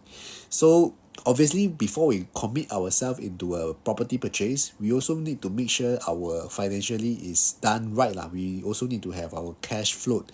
We also need to have our emergency funds and all that. So all this I will cover when I'm engaging a client to do a proper comprehensive portfolio planning lah, right? We buy a property, we commit into a property, the monthly installment is high, especially now the interest rate is high. So we need to have a reserve funds to buffer our monthly installment in case, right, if both the husband and wife is not working, then the reserve funds is going to make sure that we at least have 1 year, at least 1 year of reserve funds to cover the monthly installment while we wait for the market to slowly recover. That is how I look at property in Singapore. Property in Singapore, it's to a lack of better word lah, it's a bit boring lah, put it this way. It's very stable. We don't see roller coaster kind of performance anymore. It's not like the early 2000s, right? People can buy resale condo, then within 6 months they sell, they make a profit of 200,000. There are such cases happening back in the early 2000s. But now, no such thing in resale condo already, right? Because of the series of cooling measures that the government has introduced, right? It's a very stable stable kind of operating environment we are in right now for Singapore real estate, right? Residential lah, I don't want to talk about commercial industrial, but residential, yes, so many strict measures in place, all that, right? Does this mean we should get a one bedroom once it's possible? Okay, you are talking about buying into a property, right? Within your means, don't buy just for the sake of buying. One bedroom, you also need to choose carefully, right? You want to buy one bedroom that has strong rental yield, because you buy one bedroom, right? Typically, I'm talking about entry price kind of one bedroom, right? You buy, you are playing to get the rental yield money. You're playing to save up. You are using property to save up. It is the better option. In comparison, if you put your money just in the bank, right? Your money you put in the bank do nothing for you, unless you are savvy in terms of investing yourself, right? Paper asset, investment, stocks and share, option trading, Bitcoin trading, crypto trading. If you are savvy in that sense, then by all means go ahead. You are chasing a higher yield from there, but of course active market monitoring lah. But you want a more slightly more lazy approach, lazy in the sense you don't need to monitor the market every day, then property to me is the next best option, because you buy something, the homework it needs to be done, of course. Is not saying that you just anyhow buy. You need to do your homework properly, make sure that you buy the right one, good rental you, then you buy ready. You get a very good agent right, to manage your property, to make sure that you there is a strong rental coming in and all that. Then that's where that you basically just wait lor. Just make sure that your tenant pay you every monthly. You don't waste your money away, right? 5 years later, just based on the rental alone, you would have already make a tidy sum of money, right? Even if there is no capital upside in the one bedroom, you already make money by saving up 5 years worth of rental, right? So that is the concept that I want to share with people. You buy something and then make the rental money, right? Then after that, use that base, do a bigger buy, two bedroom, two bed, two bath, two bed plus study, or when you're ready, three bedroom. That is the best in the outskirt area. I'm below 35. How do I invest in property? If you are legal age above 21, you can buy property already. Just you need money and knowledge lah. Money, knowledge, and a trusted agent to guide you properly lah, right? If not, you can also ask your parents. Your parents probably also staying in the property, right? So they would probably introduce you trusted people, that professionals that you can rely your advice on. Is it still worthwhile to pay ABSD? Okay, this topic we've been talking about it since the beginning of ABSD was introduced. The very, very first time ABSD was introduced, Singaporean 7% second property purchase. Right now, 20%. The thing is that ABSD is it's how do I say? It's an entry fee lah. It's entry fee. I put it like casino entry fee lah. The government wants you to participate in the game longer, right? They don't want you to speculate. If you are paying ABSD, just make sure to just know that your time horizon is much longer. Say for example, a person who don't buy a property with ABSD, I can exit with good profit, meaning in 3 years time when my SSD is over, right? I can probably exit with good profit if let's say there is a capital upside. But if let's say I paid ABSD for it, then probably I will want to rent it out for 5 years, for 10 years to get the rental income to offset my ABSD, right? So the ABSD you can pay, but your holding period is longer. Your time horizon is longer because you want to make back your entrance fee, right? So ABSD is a fee lah. It's a mechanic to make sure that you hold your property longer. So whether or not it's worthwhile is perspective lah.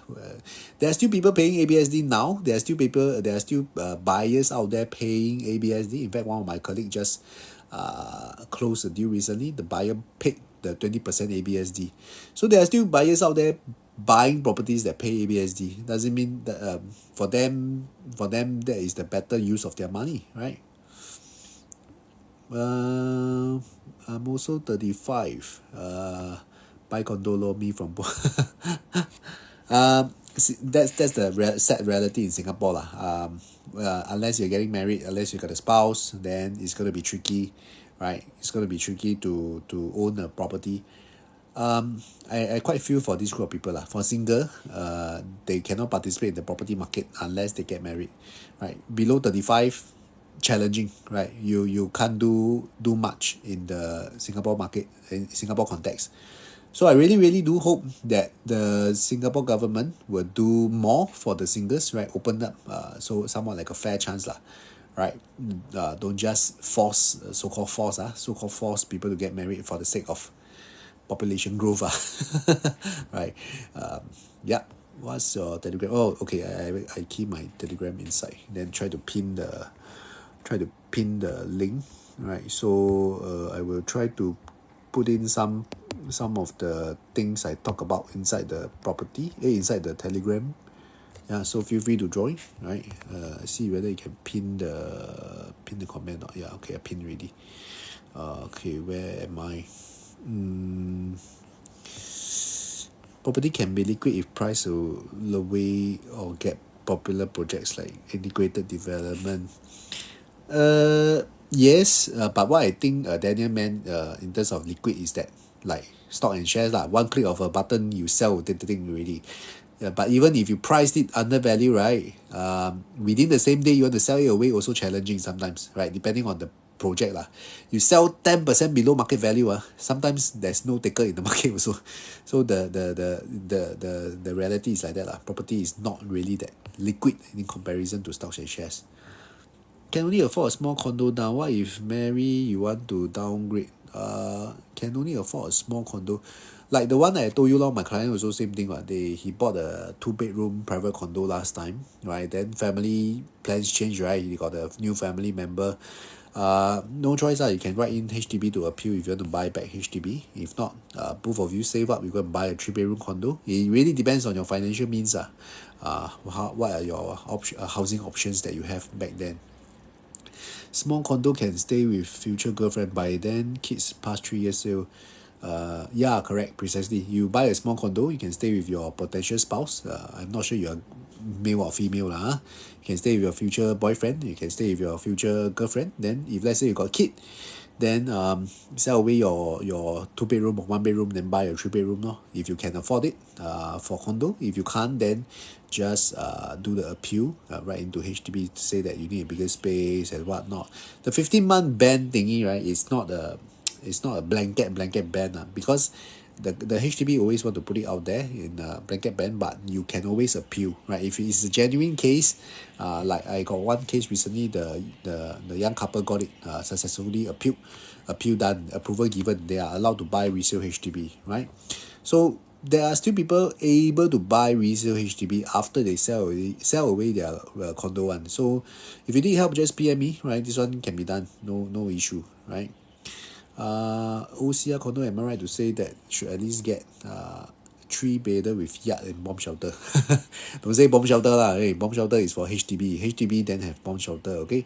Utility room, condo is utility room. OCR, yes, preferably if you can afford it, your price, your affordability is no issue, your budget is okay. Just now I mentioned earlier on as well, 3-bedroom, my own criteria, 3-bedroom condo. The common room, usually master room, no problem. Master room can fit queen size bed, king size bed, no problem. But the 2 other common room, I must be able to fit a queen size bed, right? Then kitchen, at least I want a proper enclosed kitchen, and preferably with a separate window at the kitchen to allow the cooking smell to go out from there. Plus yard, plus utility. That is the preferred layout that I would want to go for. And of course squarish lah. People always like squarish, they don't like odd shape. The utility room for the domestic helper to stay in, and then the yard area usually for laundry, right? These are the kind of mindset, the kind of buyer behavior that people want to buy into. Right, so now super hard to flip property. Last time when they say flip property, right, it's like within a single year or within months, you so-called flip the property. That means you buy the property within months, within weeks, you sell away the property at a higher price. Now, because of the SSD, no matter what, you hold it for 3 years. 3 years later, then you can sell. So the reason why so many people going for new project nowadays, because the SSD start from the day you buy the property. So 3 years later, Anyway, the SSD is also 3 years. The construction period is also around 3 to 4 years. And because it's by progressive payment, right? So you don't feel that you're paying so much along the way. So that is the situation that people are going into now for new projects. By the time you reach TOP, usually we will see a profit jump. Usually we will see an upside over there. So that is the way that people are playing this game now, so to speak. Who pays for the valuation of property? HDB is buyer. Buyer is paying the valuation. Private usually don't need to do valuation. Valuation is done by the banker. Buyer pay also. If let's say the loan depending on the loan package, some loan package they charge the valuation fee separately. Some some banks, right, they absorb the valuation fee for you already. Right.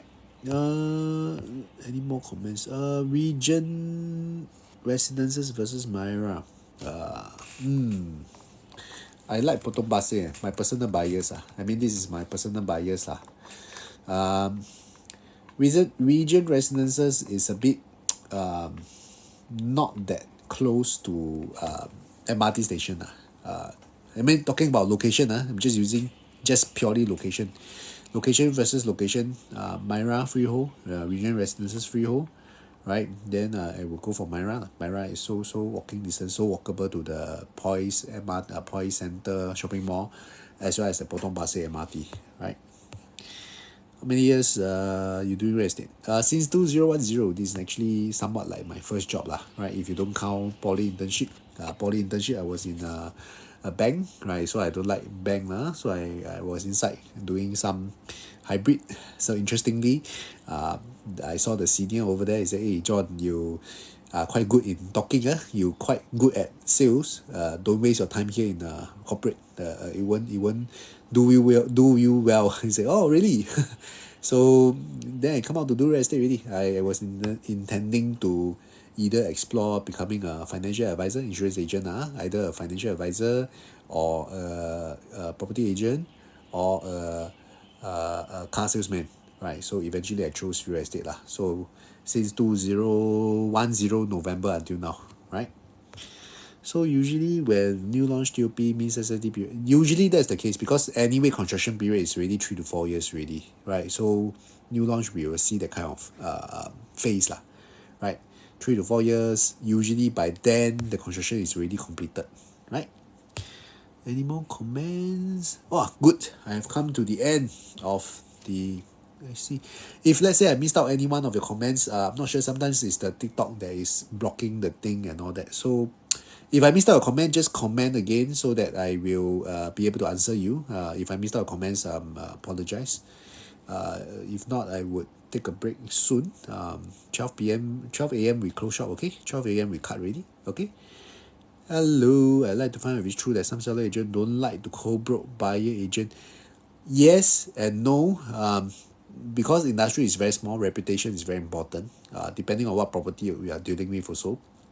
Some seller agent, they want to so-called have the whole deal by themselves, then they don't co-broke. Then it's not to the best interest of the seller. Then it's not very healthy lah. But again, the buyer agent, they are the one that sometimes influence the buyers to buy which project, because at the end of the day, it is still business, right? Today, I introduce a buyer over to this unit. Then everything else the same. I'm just giving a very perfect scenario example. Everything else the same. The buyer say, "Hey, A also okay, B also okay. Which one you think?"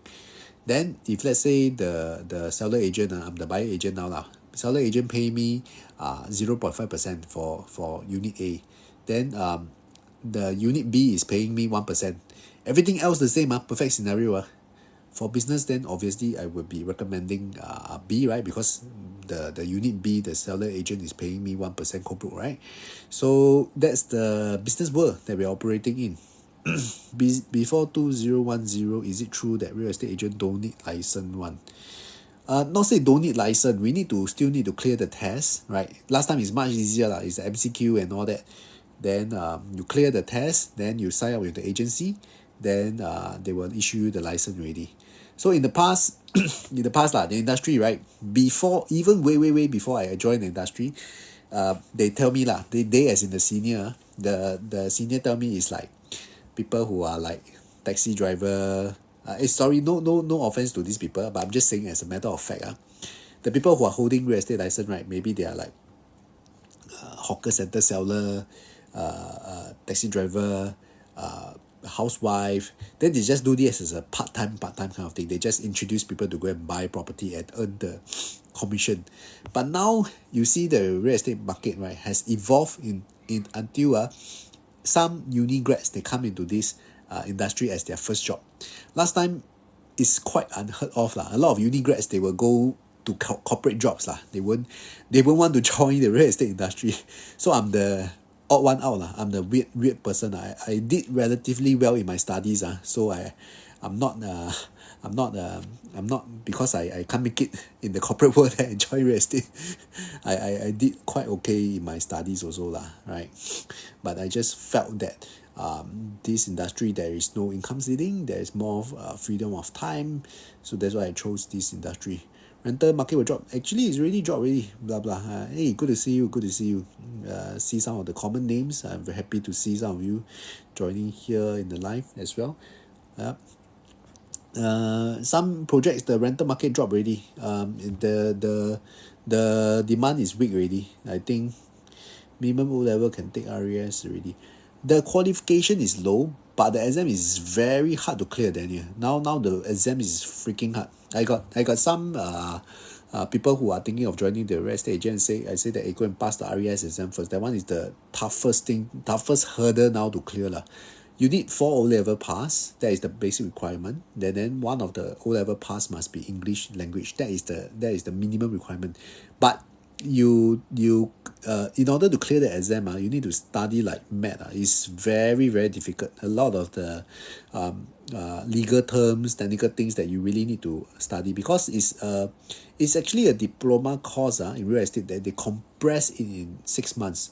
So you have to understand it's very, very difficult to clear the exams, right? The passing rate is very low. I know a lot of professionals switch to real estate agent. Yeah, depending on what they were doing lah. Some people, they just want to try out the industry. The attrition rate is very high in this industry. A lot of first year agents, they cannot make it. They go back to their old job, right? So I've met interior designer. I have met people in the corporate job. They're doing quite well. They're coming into this industry. They thought that it's rewarding in terms of the monetary term. They thought that it's easy to make it in this industry.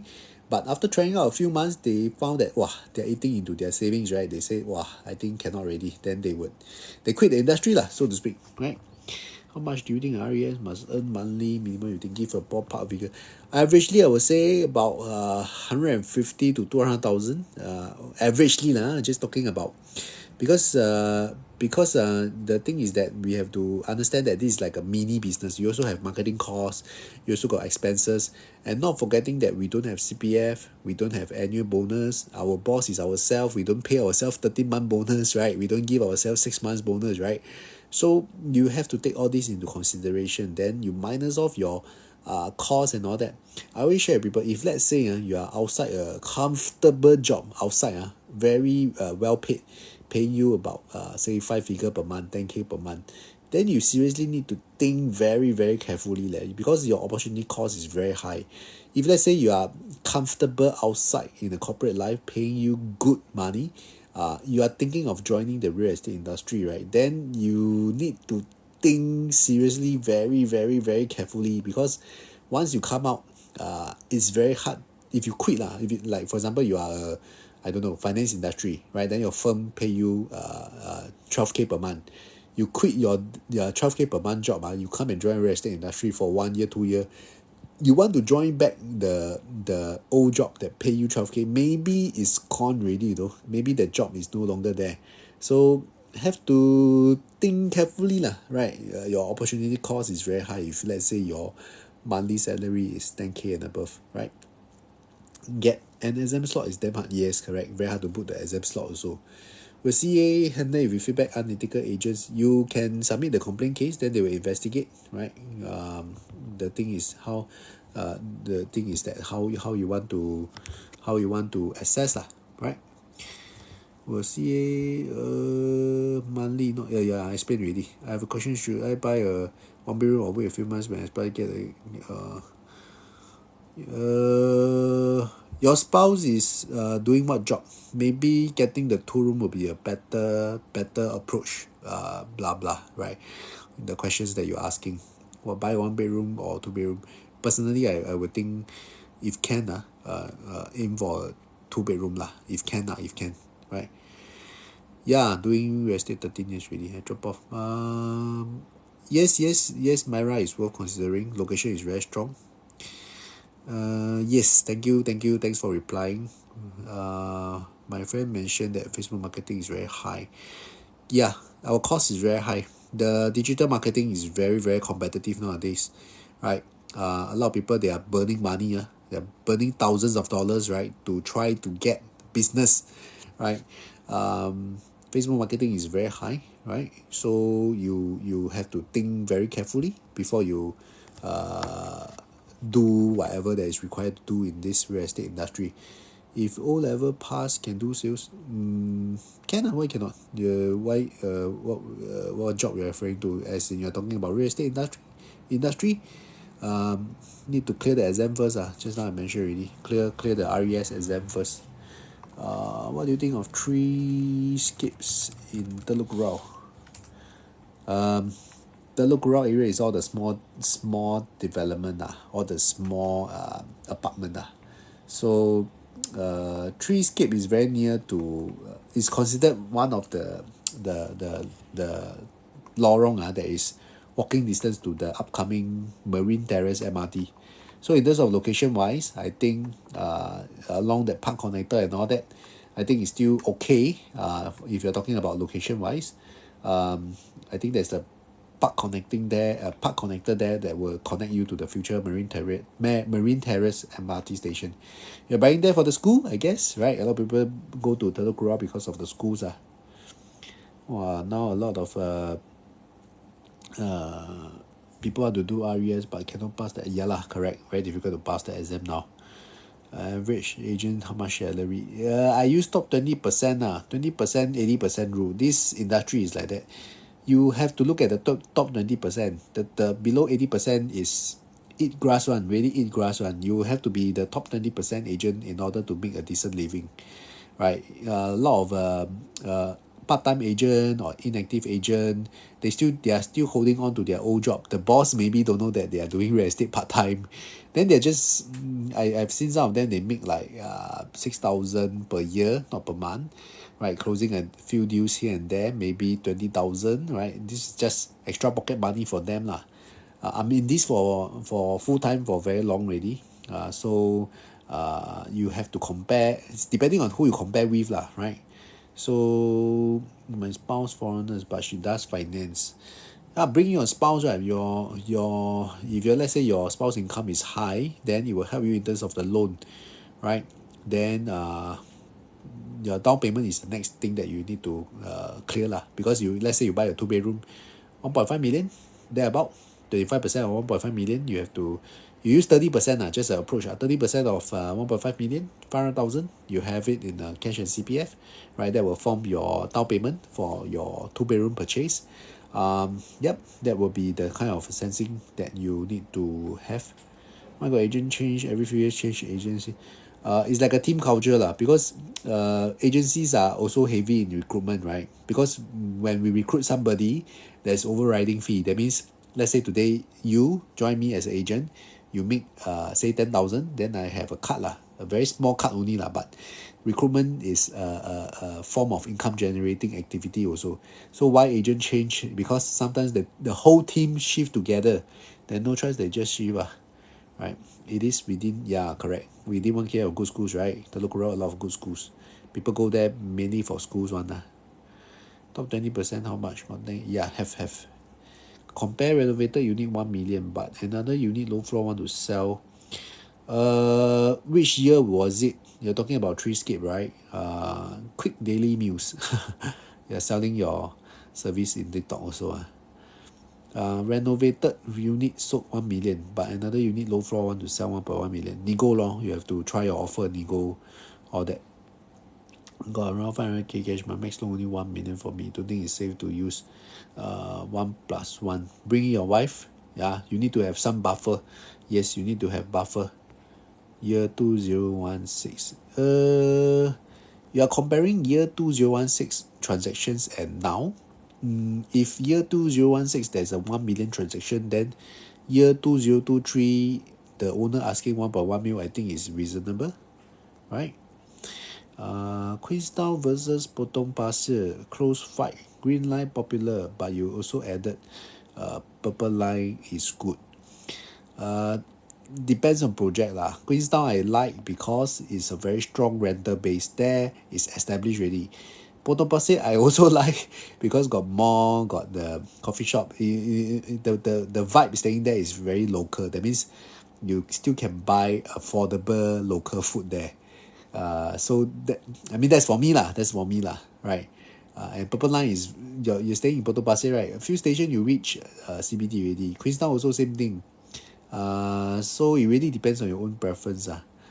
Oh, okay. You mean the TOP is 2016. Yep. Then you have to compare pacing, compare level. Is it the same pacing? Is it the same level? I don't know the exact details. You think government will build new PTO in Bukit Timah? Bukit Timah no more land already leh, Daniel. The land, I think, aside from the turf club that's moving, maybe that whole plot of land there's going to be something coming up. You know where you can Google this Mount, what's that plane? Holland Plains. I remember already. HOLAN Plains, right? Holland Plains BTO. The area is zoned for BTO, so that is the next best thing in Bukit Timah already. It's the current Clementi Forest where it is now. So in the future, no choice lah. Our green lovers, in terms of all that, want to conserve the nature and all that, right? No choice, we have to compromise. The housing will be coming up soon. You can check out this. You can Google lah. Holland Plains. There's going to be more BTO coming up in that area, but the government likely not going to announce that soon. I think they are waiting for the Cross Island Line Phase 2 to be completed. You realize that all the government land sales they've been introducing now, right, is all the empty plot of lands beside the Thomson East Coast Line. So those are like recently all the Lentor. Why government put up so many land sites in Lentor now? Because the MRT is really there. If let's say they sell the GLS last time without the Lentor MRT operational, the land value will be low because don't have MRT operational yet. Then the government cannot make as much money for the reserves so to speak. So in the future, when the phase 2 Cross Island Line is completed, I would think that there's going to be more housing coming up in the Maju Camp area, Maju Camp SIM area. There's going to be a lot of housings over there. So that is the next best things that next best housing option that we're going to have in the Bukit Timah. I think the Turf Club area, when they move away, that side probably there's going to be housing also, because currently now there's a lot of golf club and all that kind of thing right? Should I rent first? Got any areas recommend? Budget 4K per month? Depends on where you work, bro. Blah blah. Depends on where you work. Depends on where is your social life, right? 4K a month. I think you can afford quite a lot of things. BTO in Orchard. BTO no choice lah. No way lah. No way BTO in Orchard. Orchard BTO. Orchard is super crowded already. No more land already. Orchard sure will have condo, but Orchard sure won't have BTO. If government put BTO in Orchard crazy. I don't know that one is under what scheme. Standard plus prime or supreme. Then they will create a category in BTO for Orchard. They call it supreme. Standard plus prime supreme. The BTO in Orchard will be under the supreme scheme. 20-year MOP, you cannot sell one. You buy already, you stay there forever. There got land. Actually, Orchard area still got some lands here and there. The government actually keeping pockets of land here and there in Orchard. But July 2023, 1 million. This low floor want to nego round. You have to put up nego lah. Orchard will never have. Yeah, correct. Will never have. Is the rental market stabilizing? Yes, stabilizing. In fact, some areas dropping already. Queen's Peak versus Boys. Queen's Peak ah. Queen's Peak. You look at the common bedroom lah. Queen's Peak shall not comment too much about this project. You go and check out the layout, the common bedroom. You will know what I mean. You will know what I mean. Poise, I like. Poise integrated mix, very convenient. Queen's Peak, not so, right? If Holland BTO, probably 3 room 1 million.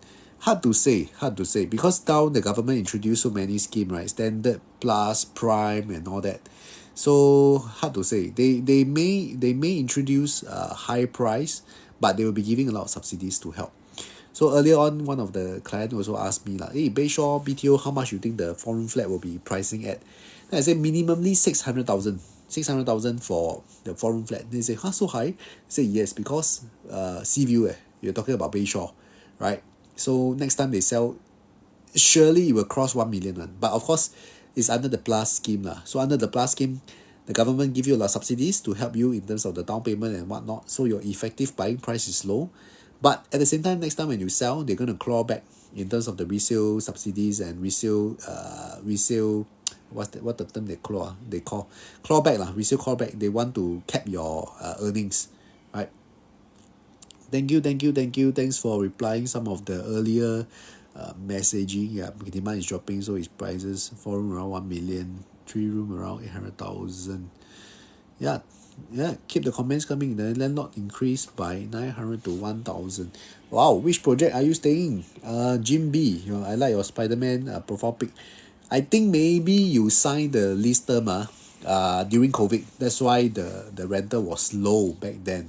So now it's non-COVID rate already. So going to be expensive lah. So your rental was signed during the COVID period. That's why you're experiencing a high jump now. But you compare around, if let's say nearby your same project or the next door project has a better unit, then just go away lor. The market is fair, right? I mean now is a very open kind of market. Right? This is the kind of situation that we are operating in right now. Where am I? HDB Prime Pro Max. Yeah. Work downtown, social life on my bed. Weekend I just live on my bed. Your comment very funny, make me laugh. Zero social life. Work in downtown, social life, Netflix and chill at home. Right. You leave he just get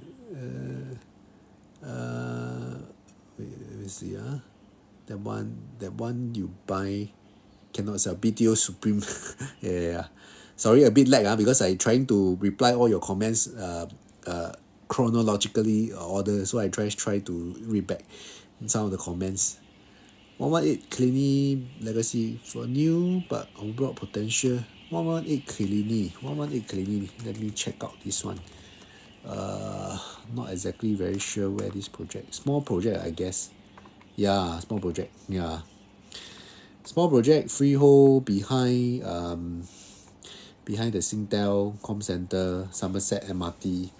Okay, depends on the buy price of freehold. Old project is how old? I'm not sure exactly what age it is. Queen's Peak, I want to see, really not good. Big perks only near MRT. A lot of empty units now. I also looking at rental. Yeah. Can go and explore lah. You sometimes when we do market research, right, really need to go down to the project to explore. Then you can really see with your own eyes what's happening on the ground. Yes, data helps online and all that, but you go and see it with your own eyes, experience, walk the ground. I call it walking the ground. Walk the ground, see how is the project development like, what are the people staying there, the demographics. All this you cannot Google, and all this you really have to go down and see it with your own eyes, experience the place yourself, right? I don't understand when you say look at bedrooms, Commonwealth Tower versus Poise. Common room. Sorry. My reply or comment a bit lag. You look at the layout. You look at the layout of Queen's Peak. Right. That's the only hint I can give. Got sell or buy before GCB. No leh, I don't have that opportunity yet. I came across a listing once, but the seller cannot allow us to advertise because it is because you know that GCB owners, all these people are very high profile, so it's not like the normal condo HDB. You can just take photo then post online, property guru, all that. GCB, they are working on a lot of the internal network referrals and all that. So I came across a listing once, but I do not have that kind of profile of buyer yet, right? I'm working towards it, right? Who knows, one of you strike rich, make it big in life, you'll become my GCB buyer, right? Then let me know. I will be more than happy to show you some of the GCBs around. Right? A lot of agent kena because of the China money laundering. Not a lot lah, there are handful only lah. There are handful of people that has that connections that they are invited for coffee lah, right? So yeah, not don't say it like it's like wow, thousands of people involved. No, don't have only that handful of people involved only, right? Not only agent also lawyer, also developer, quite bad lah. But the thing is you see all these people are smart people lah. If they already know what the system is like they already trick the system. All these people are smart people lah. If the scammer is so skillful at scamming, right, you also cannot detect how they scam you, right? That's what I meant lah. So they already know inside out what the authorities are looking out for. So they already prepare in advance all these shell company, all these operating company to satisfy how it looks like on the paper lah, right? So if you see a lot of people involved, like banks, lawyer, developers, real estate agents. So are you saying that even ICA, because ICA approved their pass to come in, right? So a lot of layers of people involved there. So are you saying that all these people are blind, sleeping on their job? No, right? So can't be helped lah. I mean, at least now we discover it. The authorities discover it. So cleaning up, right? We have to protect our Singapore reputation as a corruption-free country, clean country, right? So that investors' reputation is strong. The agent sell one GCB can retire. No lah. Once GCB you sell already, maybe can 1 year relax lah. Cannot retire. Not that much lah actually. The one Ghana is the banker is lawyer. Yeah, true. They mostly connected with one another. Depends on their relationship. Yeah, depends on their relationship. Yeah. So correct. The circle is very small. So if let's say for example today number 6 Nassim Road putting up for sale, the GCB lah, just example if I put it up on the newspaper, I put it out on the online portals, immediately the next door neighbor go and call him already. Hey Mr. Tan, you selling your house I saw agent posting already. Yeah, that's the reality of the circle lah. It's very small, right? So they may not be friends of each other, but definitely friend of friend, 1 degree away they know who is the person already, because the inner circle is so small, right? So 1 degree relationship away, they know how to get already, right? Yeah, correct. So they will start to speculate lah. Hey, is your business doing well? How come you need to sell away your house? That kind of thing. A lot of the GC builders, they are like playing Monopoly. They collect property for fun one. They just buy and buy. They never sell one. So they are just collecting properties. You see a lot of multiple properties in the district 9, 10, 11, right? They are holding up a lot of properties. They just continue renting it out, collect rental cash flow. They don't sell one. They keep for maybe for their next generation one. So some projects we hardly see sale transaction happening in the prime district. So because that particular project, a lot of multiple property owners already bought up the place. So yeah, that's the situation. If GCB 100 million sell one, comms 2 million, If that is the case lah, Daniel, if really that is the case if you're talking about some of the GCB entry level one, maybe 50 mil you can get already. 50 mil there, about 50 mil is only talking about 1 mil. Depends on lifestyle also lah. If let's say you retire in Singapore, I think still a bit tough lah, right? Yeah, for me lah, I think there's really the cost of living in Singapore here is I would say high, right? So I will say you will need to maybe in Thailand possible, Thailand, Indonesia you retire is possible, but in Singapore I think hard lah. I always wonder those agents sell to those billionaires they retire not. No lah, of course not lah. When you're in the game you're in that level, right? They hustle with they hang out with that kind of people, right? Their lifestyle is very different one. Their cost of living is very high. Their monthly expenses will be tens of thousands one. Their monthly expenses cannot be for thousands one. Their monthly expenses at least tens of thousands one. Unless every day eat cai peng. Yeah lor, how can it be, right? If let's say I'm that kind of level of people, right? Why would I do that? Like the Indo tycoon who bought 600 mil property. Yeah, correct. An interesting fact, the thing is that some of these rich players in the market, right? They also don't buy and sell through agent, right? They just go direct to the boss of the developer, right? Right. So then how does the agent earn the cut? There's no need, right? No need for introduction really. No need for the middleman. I mean for that kind of level lah, that kind of level of playing field that we are talking about, right?